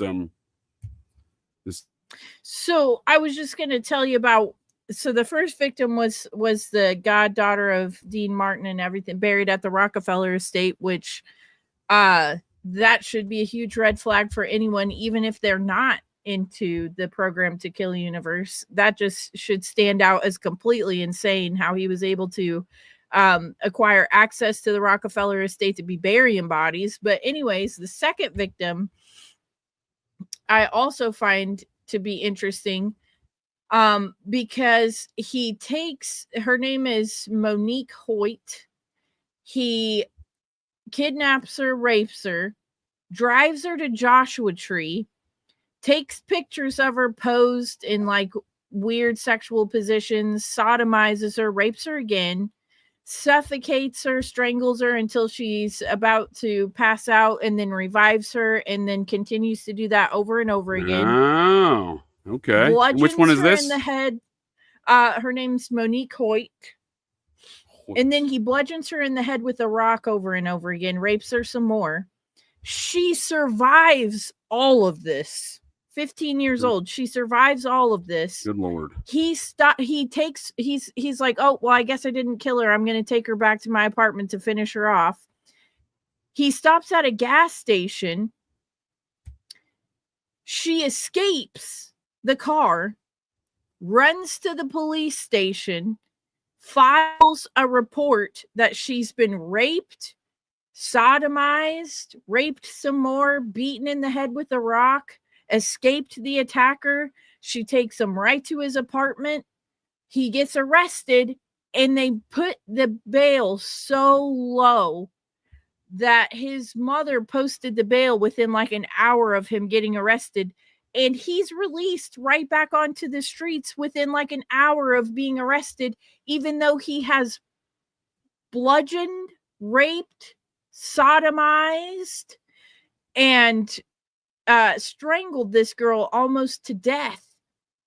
He's released within an hour, and then he goes on to kill like 7 or 8 more women. How is this? I mean, JJ, think about that. How is this reality? LaBouffe means beef. How is that reality? No, I totally agree with you. And this is a great, you're presenting a great example of the bizarre nature of how this dude operates. Mm-hmm. So how far is this from Jack Parsons' ritual activities near Joshua Tree, or the Solar Lodge of the OTO that was out there that had that child in a cage that got busted out there shortly after? Well, look at the time frame too. It says on Valentine's Day, 1979. I was going to point out the other one was July 15th, and the folks of the interwebs want to get an understanding of the weird occult nature of July 16th, which would have been seemingly the more early morning hours when that lady was buried on the Rockefeller estate. Well, I did a show a couple weeks ago on July 16th of the occult weirdities and oddities and high weirdness around that date, especially here in America. But, I thought this was in, speaking of the Rockefeller estate, yeah, it is. So it's Westchester County. I was a comment about the mounds. I can't quote off the top of my head, but Untermeyer Park was a mound location. I'm pretty sure this Rockefeller was a mound location. But I'll get back to, it's a good, again, I love the commentary tonight because I've lost the mound notes of the Rockefeller estate somewhere in the malted hops and bong resin, sadly, but I'll definitely get back to you on that. And then this too, like, look, if we're seeing victims of one family, maybe, or victims of cold activities right here, maybe that's the same Hoyt family. Well, to me, it's like, how does one sodomize, repeatedly rape, bludgeon in the head, strangle repeatedly over and over again a 15-year-old girl? She escapes, she runs to the police, she files a report, and he's released within an hour to murder God only knows how many more. Well, you want to meet Rodney Alcala's ancestor? Who the fuck is this guy? Colonel French, born in New Orleans. So I don't have his membership card, but that's a very strong likelihood he's Society of the Cincinnati. Wow. That's awesome from stuff. the I best. totally missed that. Well, I mean, we see the same pattern of behavior. I mean, Sharon Tate, her father, Society of the Cincinnati. Brian Hartnell, a Zodiac victim.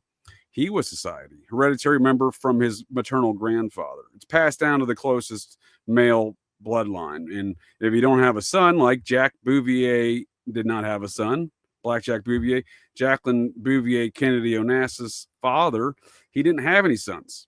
his eldest grandson, JFK Jr. So when JFK Jr. was born, his grandfather was already dead. So I presume he was born into the hereditary membership of the Society of Cincinnati. I do have his membership card, Jack Bouvier's. So, but I will certainly look into Bouc War here. I've been studying the New Orleans stuff in this. I've been getting real deep in the French Society lately, and it's interesting. The DuPonts, E.I. DuPont, original member.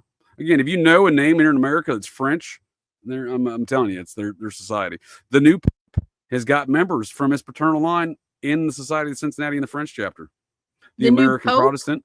Yeah, the American French Protestant Pope, whose father converted to Catholicism, and somehow this dude's the Pope. Society of Cincinnati heritage in that bloodline of the paternal bloodline. Well, what do you think about Nicolas Cage being so obsessed with the French stuff and buying that weird house in New Orleans and shit like that? And his grave site's already been plotted out in New Orleans and shit like that.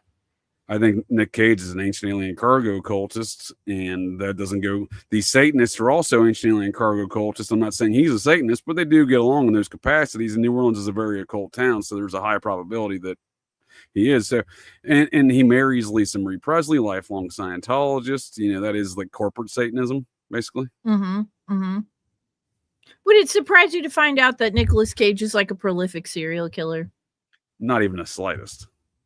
That's what I'm saying. It's like actors, TV personalities, politicians. They're all like fucking secretly, and like with Belle Beaver ending up on a CIA hosted fucking dating show, killing the goddaughter of Dean Martin, burying her on the Rockefeller estate. All of this stuff. It's like, obviously, these guys are fucking connected. Well, if you look at how, no, they're definitely connected, man. If you look at how, you look at how somebody like, well, when we're talking the Rockefeller estate, with the epicenter of the activities you're describing right here, I think I can encapsulate a lot of that stuff exhibited at least here in this one photograph. Now, I don't know what happened here beforehand or after, and I don't care to know. But you'll see Henry Kissinger, his daddy, not real life but professional daddy, is Nelson Rockefeller, resident of that estate, and he's the guy who's instrumental in all these Nazi programs of national security from within the White House, dating back to World War II and thereafter in the Eisenhower years. He was the Army intelligence guy assigned to the White House in the Eisenhower administration. So he's OSS. He's setting up the Nazi stuff. He's going in the White House. He's running all the machinations of national security later through his boys Kissinger and Zbigniew Brzezinski, right? And again, you can look at their symbolism of these organizations. They all use the fucking swastika. Again, Mr. Process here, Bob Cocaine Evans, who gets busted with the Medellin cartel for Merck and Roy Radin, right? The head of the process in New York, according to Maury Terry's Ultimate Evil. So we see, again, these epicenter of activities and these matters around. When you say it seems shocking that you'd find a body buried there like that, but I mean, look at the crew, right? Mm-hmm. You know where this man's from? This guy on the right, the shirtless bastard, Bob Cocaine Evans? Where? Westchester County, New York, ma'am. The den of iniquity. His mother's family is a very prominent grocer distribution company. They're still today. Well, I mean, let's play a little game here. All right. Let's just play a little game here. Let's pretend that we are psychopaths like the CIA fucking Program to Kill Academy fucking, you know what I'm talking about. Let's just pretend. I love to play that game. That mindset. Can I play a clip for us to get us started for that? You mind if I play a clip absolutely. Yes. Yeah, when I like to talk about psychopaths and thinking like a psychopath, I like to play this clip to understand how a psychopath thinks. As we know, there are known knowns. There are things we know we know. We also know there are known unknowns. That is to say, we know there are some things we do not know. But there are also unknown unknowns. The ones we don't know, we don't. And there you go. That's a psychopath. That's how they think right there, right? I mean, let's just say these are the rules of the game. You have to pick out of 10 serial killers for your team, right? That you're going to send out. We're doing fucking Colby type shit. We're sending out serial killers. And there's a draft pick. Who are you getting? So Belle Beaver his body count is estimated to be around 130, right? Well, with a name Then like you Bell got- Beefer, I expect at least that much. At least. Government cheese is somewhere 60 to 70 victims. And, you know, Ted Bundy, they never found out. They said it could be upwards of 100 victims. Yeah. Who are you picking for a year? This is a draft pick, JJ. Oh, it's no. You It's can a. pick It's a no. 5. Oh, 5. I will You take can pick 5. Ed Edwards, and then I will clone him 4 times.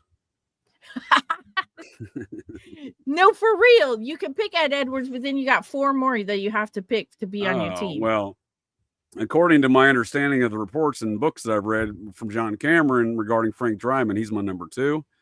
And then I'm going to go with let's see here. Let me get a little bit of I'm going to go international and take Adolfo Costanza in my 3rd spot. Okay, all right. You got 2 more. Number 4, I feel like I'm not big into DEI programs, but I feel like I'm going to need an Eileen Warnos on the squad, you know, just in case. Okay. All right. And then All right. my starting 5, I'm going to round it out with that Pinkerton pig fella. We're going to need a Pinkerton cleanup pig fella. operation. We got to feed these people somewhere to the pigs, right? Right. Okay. That's a star lineup.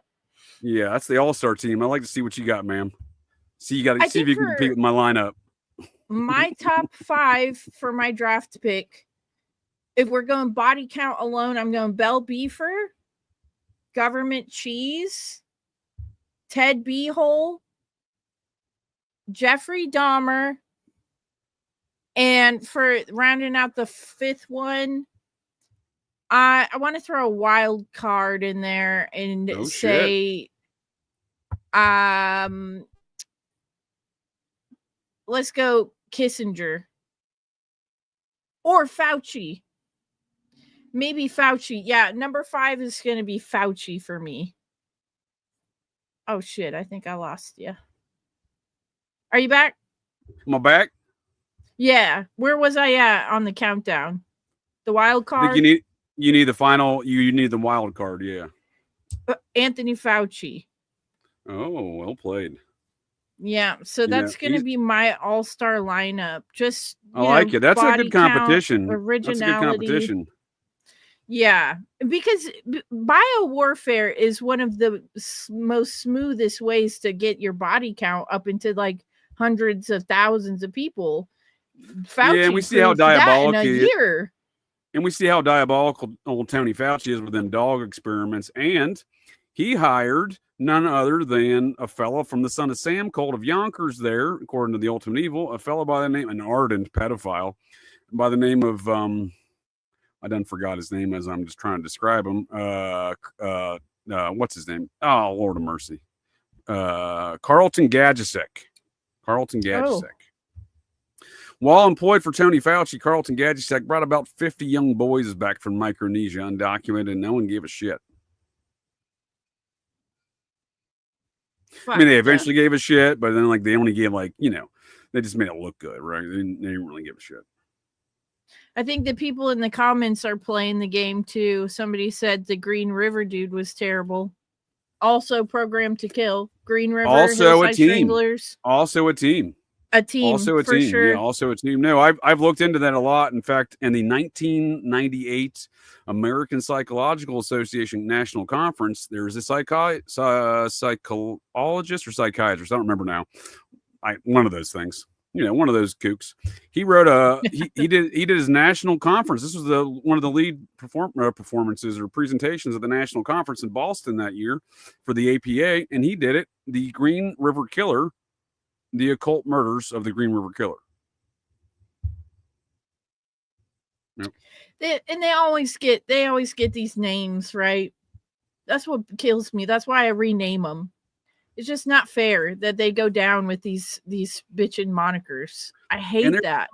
Much like Government Cheese and Gang, there's so many folks murking these hookers in and around Seattle and Tacoma at the time. It's like, how are you attributing this all to one person in the first place? You don't have any evidence. Because they make the villain. That's all they have to do, JJ, is make a villain. Give them a name, give them a scary backstory, show a picture of them wearing a fucking coat and tie.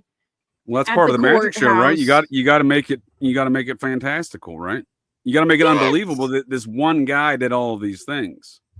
Yes, this one guy. That's why, I recently talked about, somebody brought it up about how Ted Bundy had such a huge backing of support from the Mormon church, and they made signs and held him up outside the courthouse. We love Ted and all this shit. They just look like idiots. I mean, it's like, this is all part of the show. Yeah, Israel Keys is my Israel- sixth man. That's my sixth man. Because he's a Nazi Israel Satanist Keys. fellow. I forgot about that guy. Yeah, and he knew Timothy McVeigh and the Keogh brothers. Yeah, so that's your sixth Well, pick. That's I'm your sorry, backup the guy. Keogh brothers I think knew Timothy McVeigh, and then the Keogh brothers grew up or some of their teenage years with Israel Keys. There's connecting principles around that same Nazi compound up there in northern Idaho, right? The one I'm always referring to Colby's Queers about, and who do these domestic terror campaigns, which I think we're under one right now. That's a horse of a different color, man. But yeah, I would take Israel Keys. He's my sixth man. He's the guy off the bench. That's your backup. That's your bench guy. That's your backup He's my guy. bench guy. Yeah.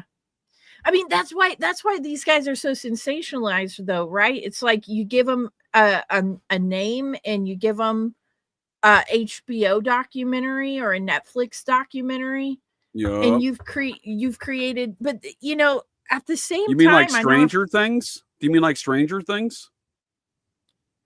What do you mean? That was produced by Carlton Gadusic's nephew. So when we see these Netflix documentaries, yeah, look at the preceding credits. The first season, he was the showrunner. I'm not the producer. He was the showrunner for the first season, the head writer, I believe is what his role was. Yeah, that's what I'm saying. The people who are producing these narratives in these shows, in these documentaries, right? JJ, what the fuck? Yep, we see the same pattern. What the actual fuck? Yeah, and we see the same pattern. I use Israel Keys as an example. Yes, he knows the Keoghs. The Keoghs know McVeigh. They're connected to that Hayden Lake compound. And on top of that, Israel Keys is a great example of a Nazi Satanist, devout right there, self-proclaimed, and that he is being used in a Bill Colby's Queers Operation Gladio style. So he does a home invasion. He's much like Bell Beefer here. He's got a full spectrum of activities and victims and whatnot. He does a home invasion in a small town just outside of Burlington, Vermont. I think it was June 8th, 2011. This is just near my bootleg hometown of Campbell's Hump, Huntington, Vermont, where I spent every summer of my childhood and a lot of my adult life. This is an area I'm very familiar with. It's an area that's very quiet. No one locks their doors. After Israel Keys did that home invasion nearby Essex, in between Huntington and Burlington, about halfway in between there. So kind of suburban city, but Burlington's not really a city, and I'm out in the mountains where I'm at it's like 20 miles away. So these are all very rural areas, and folks were never locking their doors. Israel Keys did that home invasion, kidnapped those folks and murdered them like 30 miles away or whatever, dumped some bodies. That scared the shit out of them. I was up there just after these activities. I watched the fear in the communities of Vermont, and I watched even my family up there locking their doors. Fuck. And that's Operation Gladio right there. That is Operation Gladio by a Nazi Satanist who's very prolific. He may be, depending on he might work his way up off the bench at some point, but he's the sixth man. Well, have you heard of the serial killer guy from Alaska that supposedly had kill boxes set up in like all 50 states? That's Israel Keys. That's Israel Keys. Are you sure that's that guy? Yeah, or he had am a kill. He had numerous kill kits in Maine, New Hampshire, Vermont, New York that have been documented, including the one in this case. Okay, that's what I thought. That's what I thought. Yeah, he commits suicide allegedly in a prison in Anchorage, but he's got murders from Maine to Alaska. Kill boxes set up. Kill boxes. Yeah, that's what I'm saying. It's like, who the fuck Organized. is setting up the kill boxes? Well, how do you train somebody? So, how do you train somebody? So I see Troublemaker Joan is making a lot of good comments. I appreciate your commentary, sir. He's brought to, we discussed offline. We'll be doing some in the future here. In fact, if you want to talk some serial killers on these more programmed to kill matters, you're welcome to join us in that conversation as well. But an individual who's never considered really a serial killer, even though he's been highly trained at these matters we're describing right now, a Gambino mobster that has connections to that whole Son of Sam thing, well, at least tertiary connections, if not possibly direct, Roy DeMeo. So he had this whole process, very technical process of killing. That he's killed hundreds of folks. He would get them into his bar in Brooklyn, Queens, the kind of the border of I think it's Carnegie, Queens, kind of the border of Brooklyn and Queens. in the Gemini Lounge. It was called the Gemini Process, and he would get all these hundreds of folks he murdered. John Gotti's on recorded tapes, the head of the would later be the head of the Gambino crime family. DeMeo wasn't a capo, but he was almost as powerful as his capo, right? I mean, Gambino was a capo. Gotti was a capo. Gotti and Sammy the Songbird Gravano, they were deathly afraid of Roy DeMeo. And Roy DeMeo had a whole international car theft ring. He was selling automobiles to, Saddam Hussein and gang, stolen vehicles, high price stuff, Rolls Royce, etc., that kind of thing, Lamborghinis. He also, again, was a highly trained murderer. So if someone taught him how to, gut people properly, stab them properly in the right spots, then gut them, they'd hang them over like the bathtub and let all the blood drain out. And then they would chop all the pieces. Again, they would leave no evidence, but someone taught in a very organized method in which to do it. And you have to be very diabolical to be doing this to these people, right?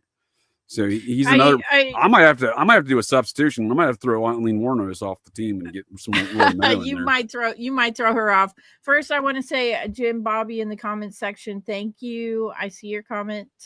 The Atlanta child murders, yes, that's crazy as fuck. It's also, if you guys have not read fucking Program to Kill yet, you need to do so. Okay, there's a whole chapter on the Atlanta child murders.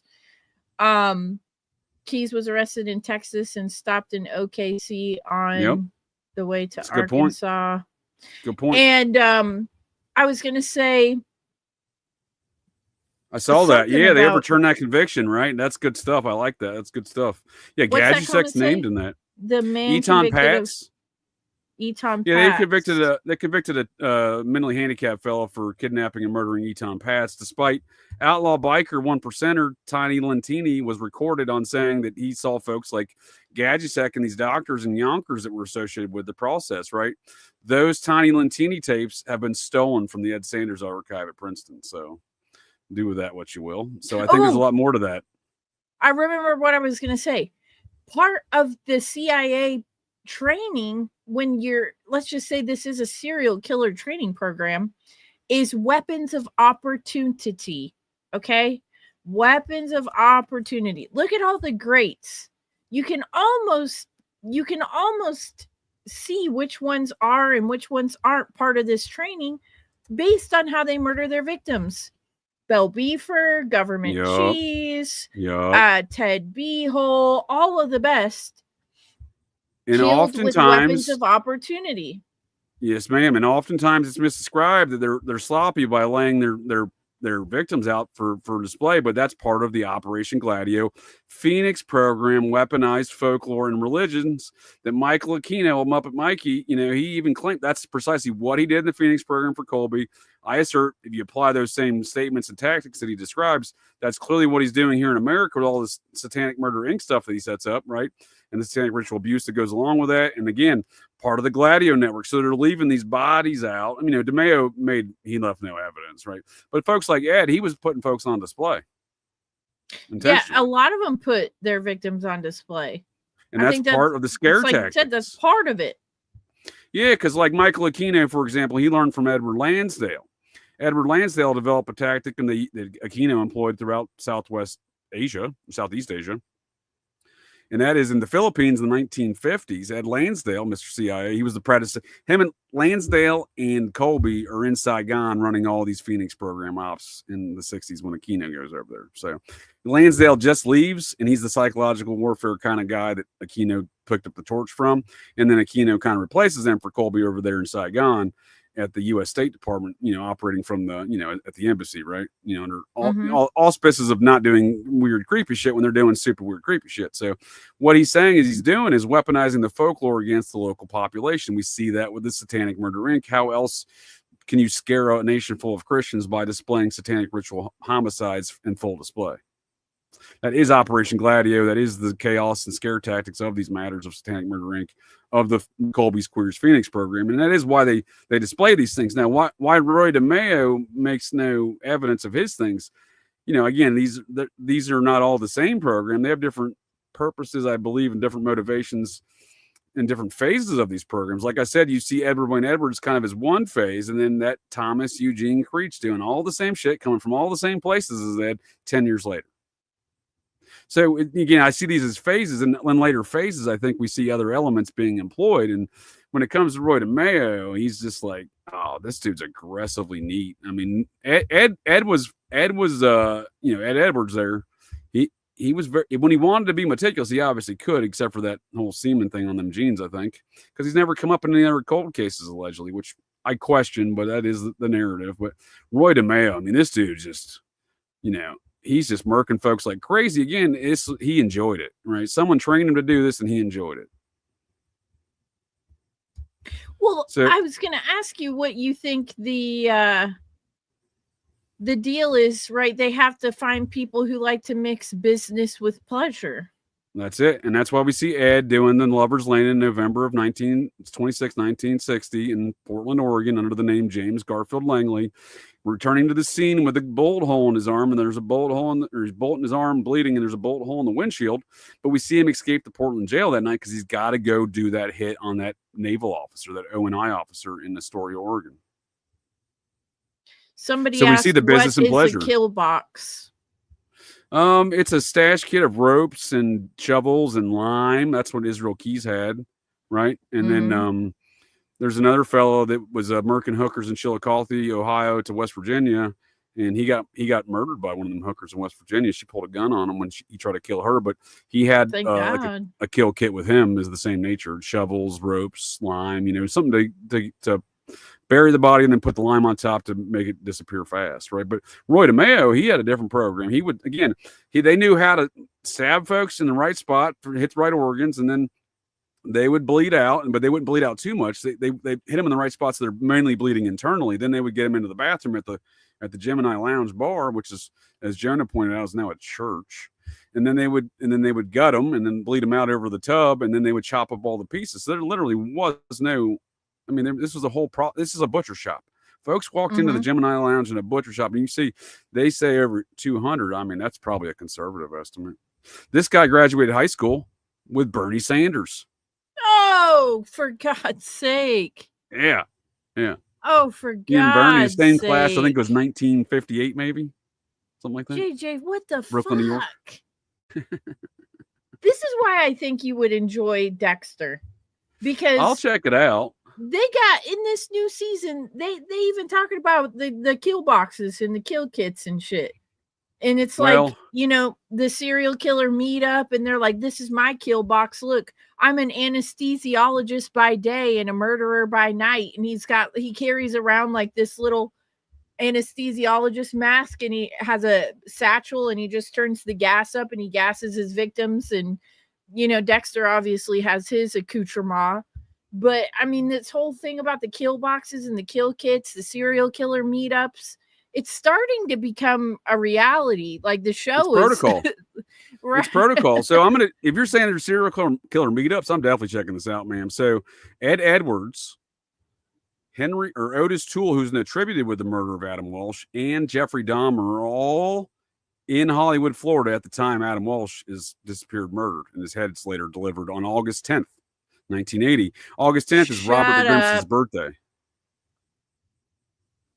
What? Jeffrey Dahmer was delivering pizzas. He worked at that pizza place. In Program to Kill, McGowan cites him as reporting a dead body he allegedly found in the alleyway behind the pizza shop. The delivery van for that pizza shop matches the description of the van used in the Adam Walsh disappearance.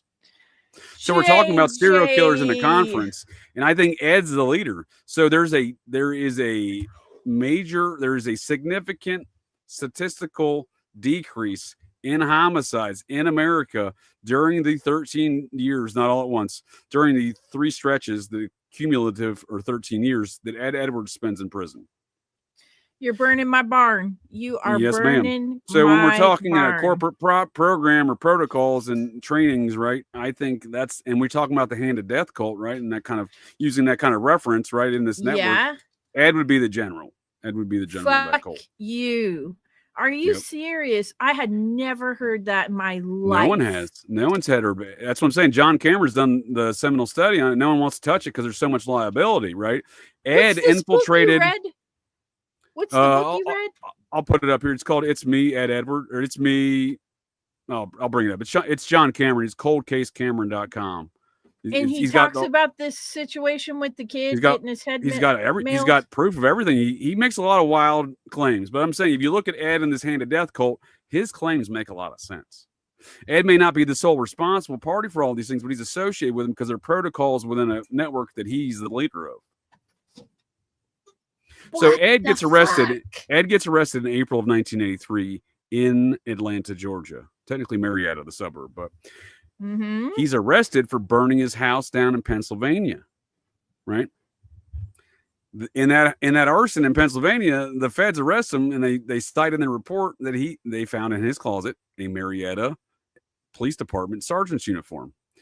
And the early reports of the Atlanta child killings, he is the presumed murderer was a white fella dressed as a cop. And that's what Ed did on numerous instances. He's notorious for doing that. And we have photograph of Ed in July of 1979 hugging the captain of the Atlanta PD, the head of the task force. Oh my God. And again, he gets arrested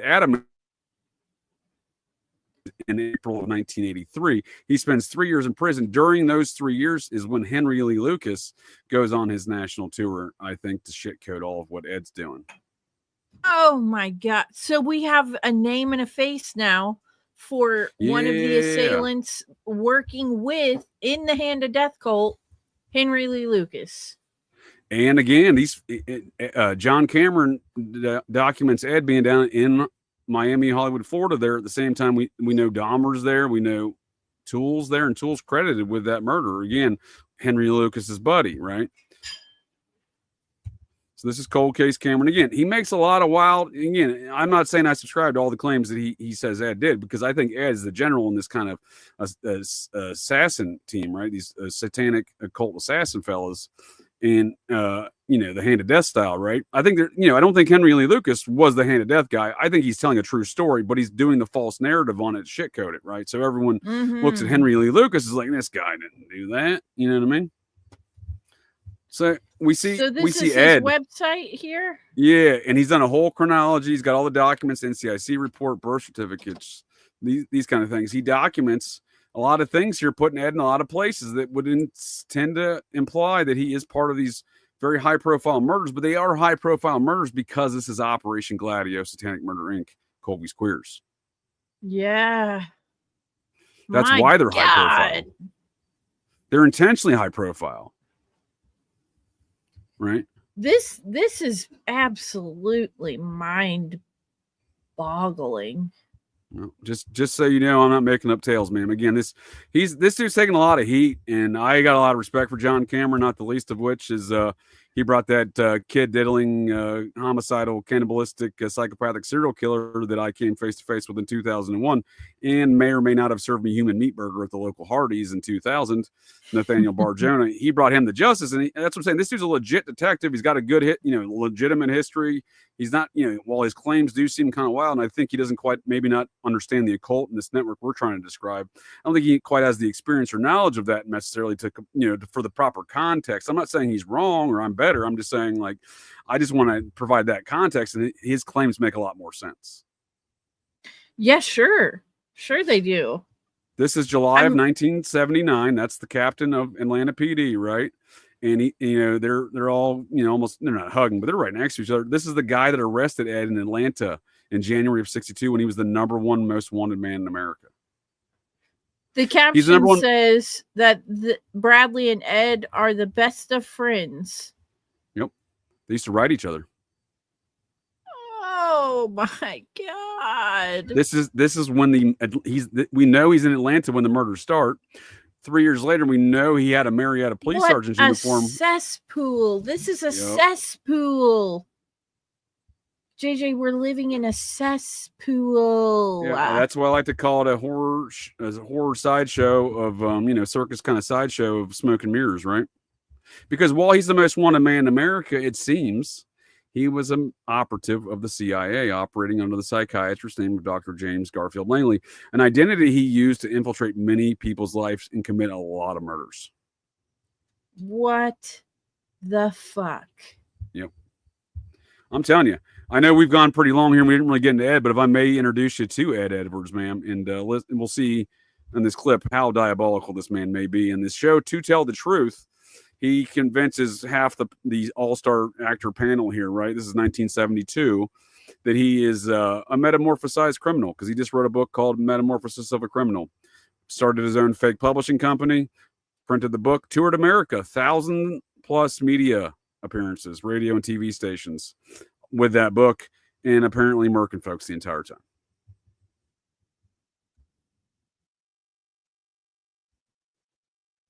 At number 1, number 2, and number 3. Has everybody got the ballot marked? No, I haven't got my ballot marked. Well, that's too bad because you got to start. I got to start. I tell you what I'm going to do, Gary. Yep. It's just like the producers of this show to get a young, all-American looking boy like number 3 with a prison record, the most unlikely looking one up there. And that's why I voted for him. All righty, and you got a 3 show, and then we're going to go to Kitty. Well, I agree with you, and I think number 2 is marvelous. Oh, what? I voted for number 1. Nothing wrong with voting for number 1. Nice fellow. Alan? I found that the number 2 did not know what a fish is. A fish, Alan, in fact, is a new man in prison, but both 1 and 3 knew that. However, number 3 said a guard helped him rehabilitate himself, and number 1 said he rehabilitated himself once he got out. And that sounds closer to reality to me, so I voted for number 1. Pair of 1s and a 3 and big. Well, number 2 said it was practically the same thing as a new man, and I think number 2 looks terrific to be a criminal. He looks so tough. But I always feel, my dear, that it's the, after all, you wouldn't get fooled by somebody like number 2, but number 3 you trust with your life, so I voted for him.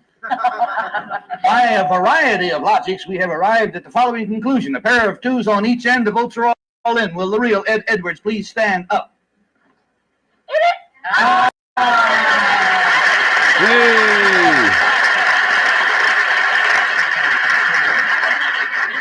Let's find out, Ed, about your friend. Number 1, sir, what is your real name, please, and what do you... My name... Isn't that weird? That's where that phrase comes from, you know, that Eminem's so famous for, you know, will the real Eminem please stand up? Please stand up with a real Slim Shady. Please stand up. Yeah, there we go. I'm not an Eminem fan, but yeah, there you go. You know better than no, you're good. But that is where that, I didn't know that's where that came from. It's just kind of weird. I did not know that either. So this is the real life serial killer on a game show. Yeah, he answered. So they answer a bunch of questions, and you got to convince the actor panel has to, you know, the Hollywood panel there has to guess who's telling the truth. And Ed fools 2 of them. And that lady, though, at the end, that she nails it perfectly. It's just the producers would put an all-American looking boy to deceive you, and that's how Ed murdered and infiltrated everyone's lives through fake credentials as a psychiatrist, Dr. James Garfield Langley, that he got issued in Key West, Florida, in November of 1955. With the same time the CIA was there with Castro plotting the overthrow of Cuban government of Batista. And Ed has those same credentials after a 3-year stint for robbery in Deer Lodge Prison, Montana, when he gets arrested in November of 1960 and becomes the number 1 most wanted man in America after escaping that Portland prison at the Lover's Lane murder. So this dude, by all means, I think John Cameron gets a lot of heat because he says a lot of things that folks don't want to believe, that a network of these assassins could exist and Ed might be part of them. Again, that's my context of his theory, because you'll look at all of the stuff he claims, and while Ed is prolific, it seems like Ed might be the bubonic plague. But what I'm saying is the hand of death cult is the modern day bubonic plague, if you will. How these assholes both ended up on TV shows just boggles my mind. Let's listen to Ed real quick explain how he's a reformed criminal. Again, he's murdering folks at this time, apparently. What was your reaction in your neighborhood when you came out of the reformatory the first time? Were you put down by your fellow citizens, or did they look up to you? No, when I was released from the reformatory, they looked up to me, and this motivated me to... Charles Manson, the first time he got out of reformatory, because he grew up in an orphanage, much like Charles Manson, Catholic orphanages as well. But he, speaking, while I'm on that same note, Otis Toole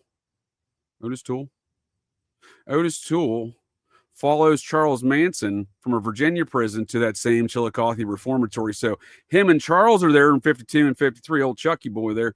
And then Toole and Manson are there in like 54 and 50. I think Manson leaves in 55 and Toole gets there right before he leaves.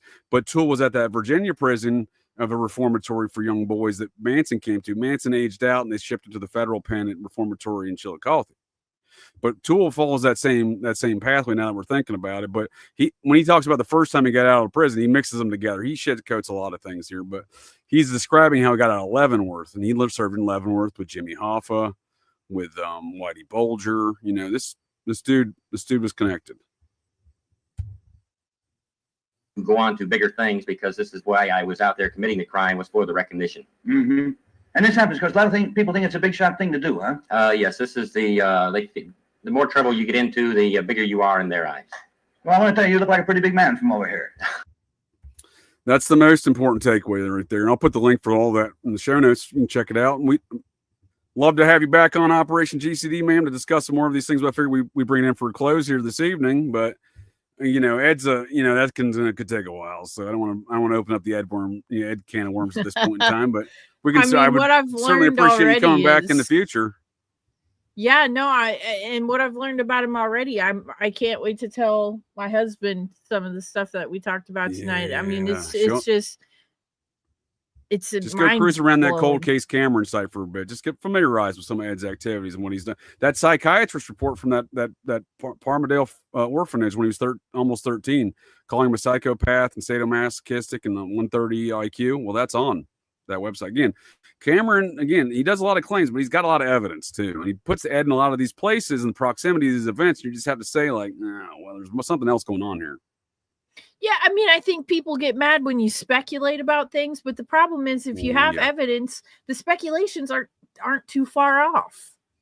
And that's, and again, he does a lot of that. And I'm not saying he's wrong. I'm just saying I think there's a slightly larger context to it within the cult nature of the Satanic Murder Inc. kind of varieties, hand of death style, right? Again, Tool would follow in these same footsteps as Manson and Ed. They're in the same locations in that reformatory in Chillicothe on a mound, built on a mound, by the way. And, again, Ed, there's just so many salient characteristics of each one of these characters, aside from them being friends, were frenemies like him and Ed and that Frank Dryman guy. And again, next time we convene on these matters, man, we'll talk Ed and Frank Dryman, because that Dryman character, no one's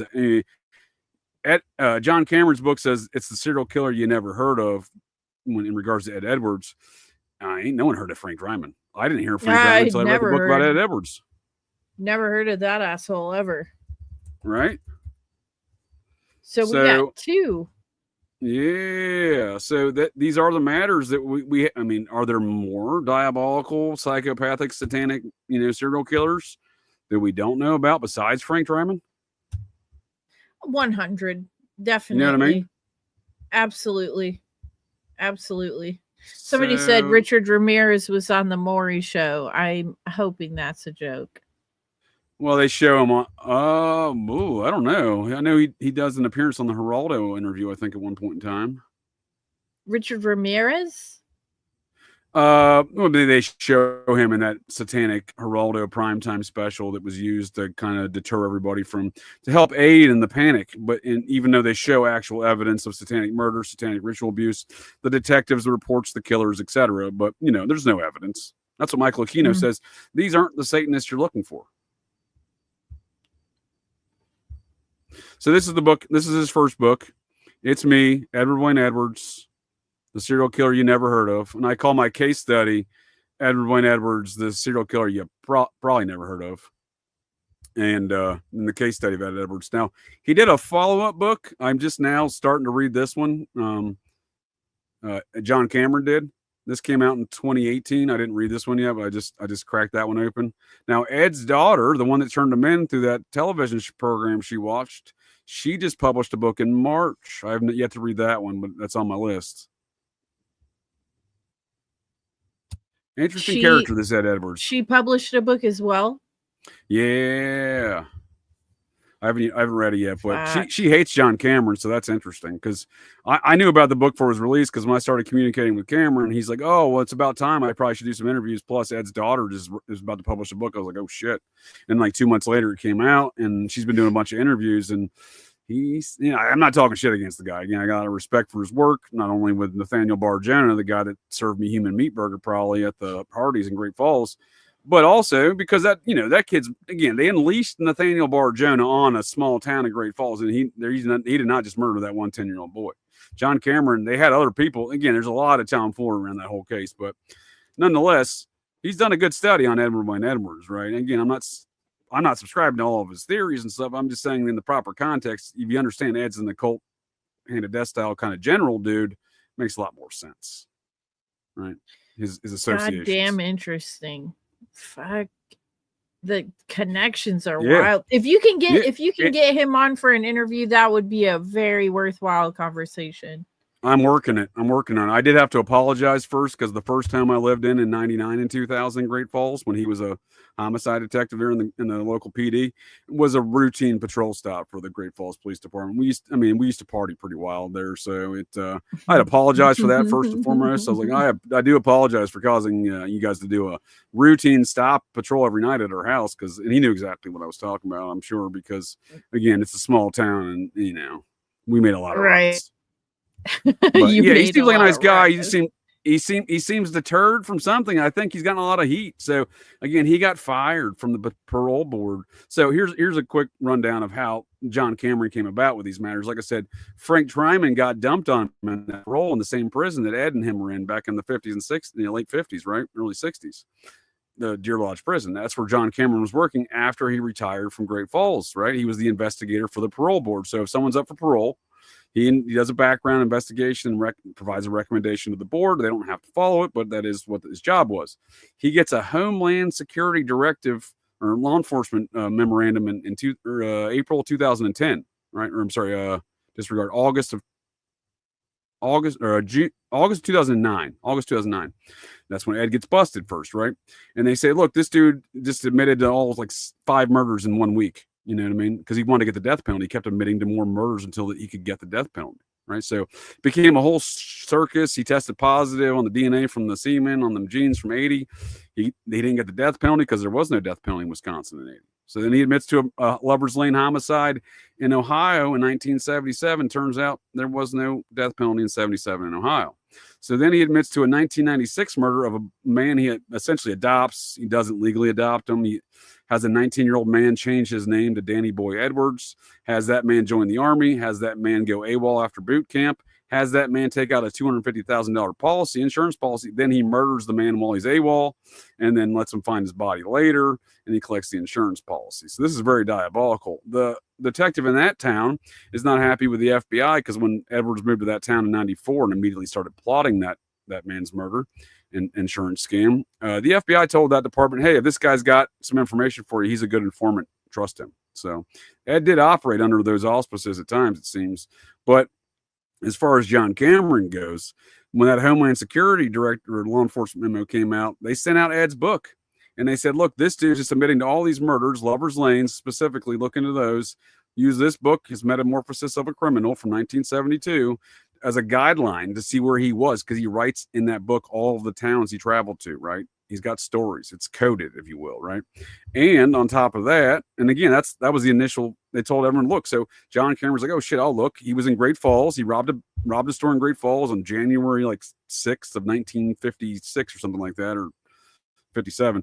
Anyway, and there's a Lover's Lane murder that happens on that same day and involves an Air Force guy. It's very interesting.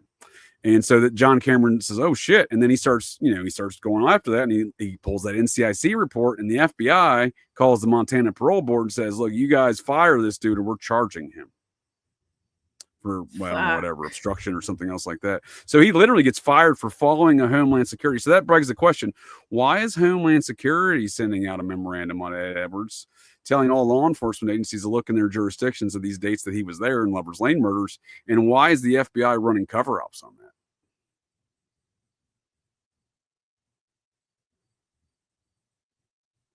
Did I freeze up? Am I back? Am I back? Am I back? Did we both get out? I don't know who froze up. I thought we might have been both frozen.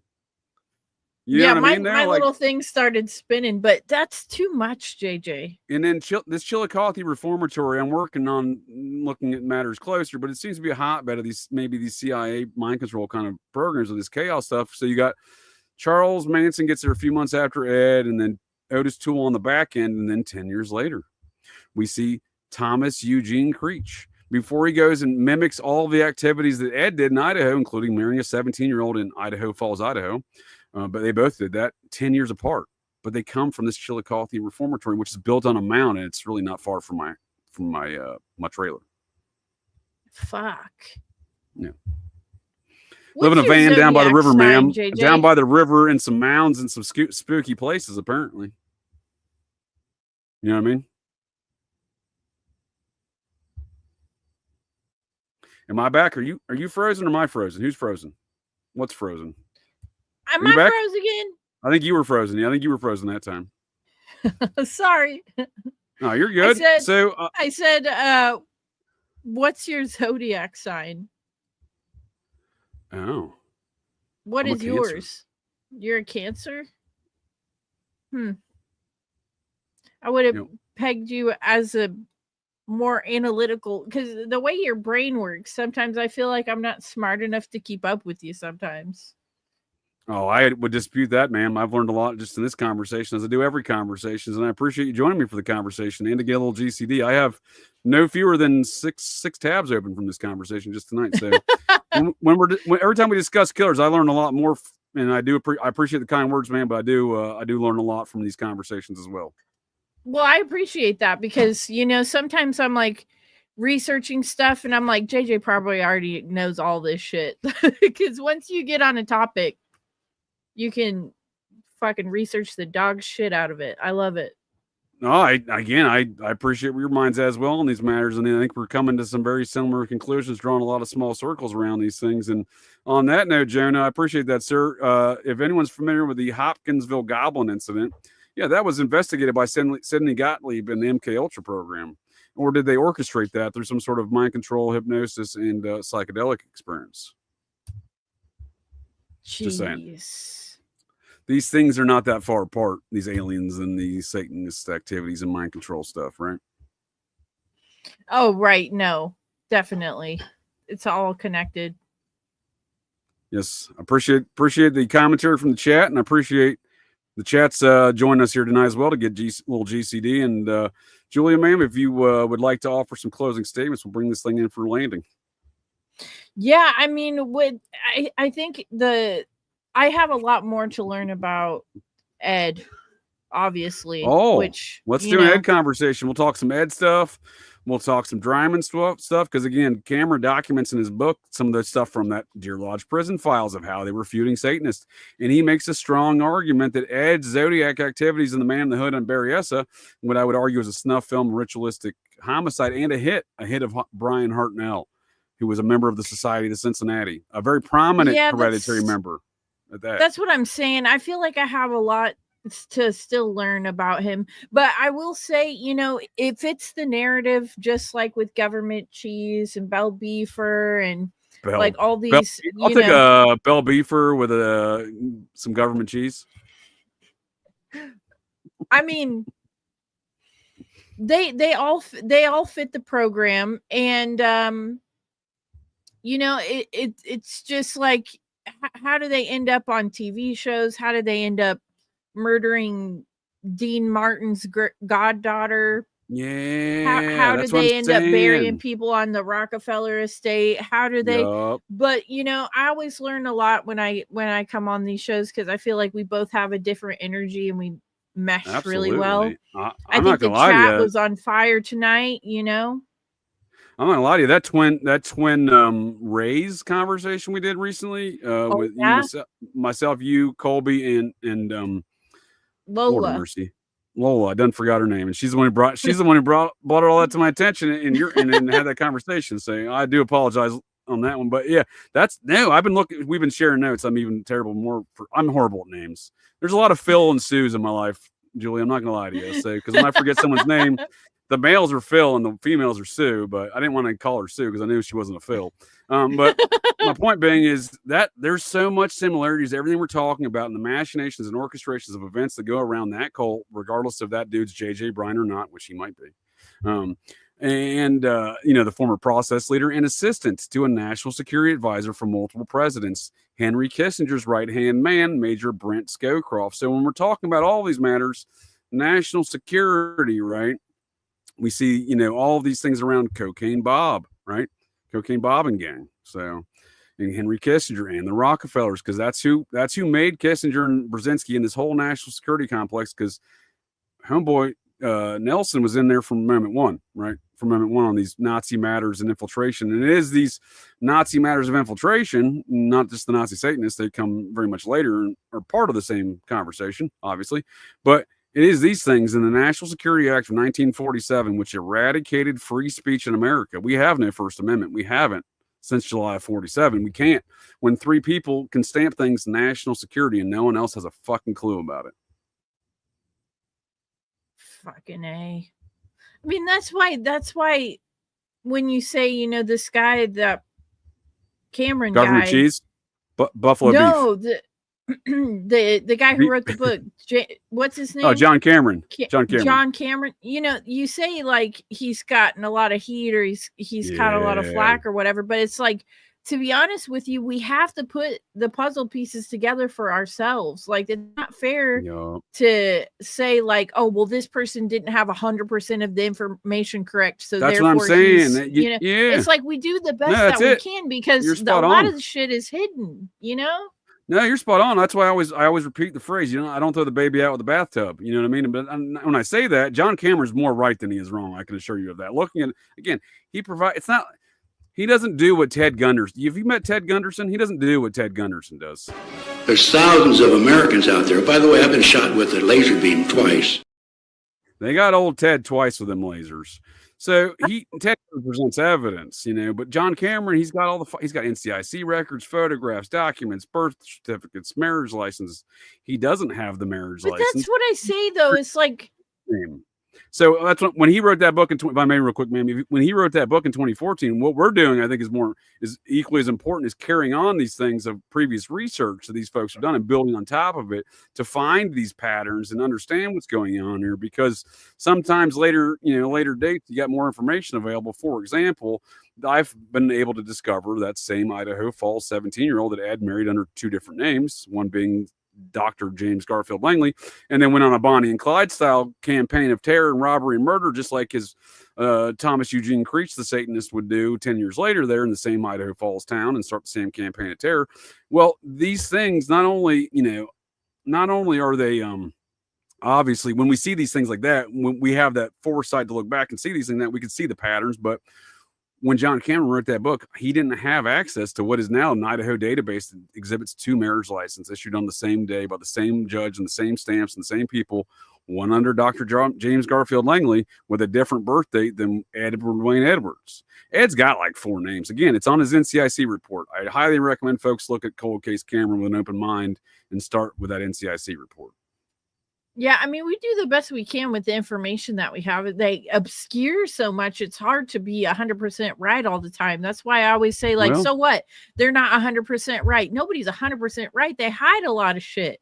It's hard to dig stuff up. We got to come to conclusions. We got to speculate sometimes. It's not like, it's like you said, they can just stamp a file and then it goes into the archives of, you know, lost in time and history, and we'll never know. So we got to do the best we can with the information provided. Absolutely. And don't get it wrong. You know, folks like Laser Tag Ted here, he's shitcoating OKC. He's shitcoating all the Colby programs. He globs onto Franklin. He globs onto the McDonald murders, the McMartin scandal, the Presidio, the Finders. Now, the commonality in all of these things, Colby's queers, Michael Aquino, John DeCamp and the Franklin scandal. Marion Petty's son, George Petty, also flew it for Air America, Colby's queer. So you see the shit coating by Laser. I love this clip, by the way. There's thousands of Americans out there. By the way, I've been shot with a laser beam twice. They got old Ted twice. Now, he ran COINTELPRO, came onto the scene. He's like, oh, Satanists. I've never heard of Satanists. I mean, meanwhile, he fucking knew what they were, and he shitcoded everything and ruined all these situations. He infiltrated one of the victims' mothers from the McMartin preschool situation. She has nothing nice to say about him, Jackie McGauley. She's the one who coordinated the archaeological survey, and then Ted on his website today. Folks can go see. Put his own cover page on there, made it his own report, and then toured America saying he's the one who did it. He had nothing to do with it. He had the opposite. He had the opposite thing to do with it. The four of the parents, including Jackie McGauley, her own statements, hired that archaeological team from UCLA to come out on May 4th of 1980. I think was it 1990. April 28th, 1990, a few days earlier. the second trial of Ray Bucky, I think, starts on May 1st, 1990. So immediately preceding that, the trial date and the actual survey, hired by a lady he's been living on her couch on, right?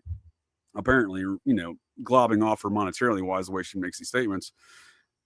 He takes the team of parents out there that he's infiltrated in amongst these parents that, again, Jackie McGauley states he was always trying to do stuff and she never wanted his help, right? She never asked for it. She always told him no. He had nothing to do with the archaeological team, et cetera, et cetera. He had nothing to do with any investigations. These are the statements he would tour America on and say later. We know that stuff's false. We know this other laser tag shit he presents. There's no evidence. But my point being here is he takes the parents out with shovels on August or April 28th, days before the trial, days before the actual survey that he now claims, he died claiming ownership of, right? And they takes them out there with shovels to make a real shit show of the situation. Calls out the LA Times. They write an article on it. This nut house, Looney Tune, laser tag Ted's got these parents out here with shovels. And then all these Satanist propagandists say, oh, you believe in McBarton? You believe they got tunnels? What are you, a moron? And there's been a fucking report printed since 1993 regarding these tunnels, the animal bones, the cavities. They found lunch boxes. They found backpacks. Yeah, they found stuff from 1982 when the school was built in 1966. So you couldn't argue, oh, this shit was there when they constructed. No, that's what I'm saying. These underground tunnels and shit. Yeah, they found the fucking tunnels, and still, it was like, yeah. I mean, and thanks for the comment too, by the way, Todd. I appreciate that. I also enjoy working with JJ. Yeah.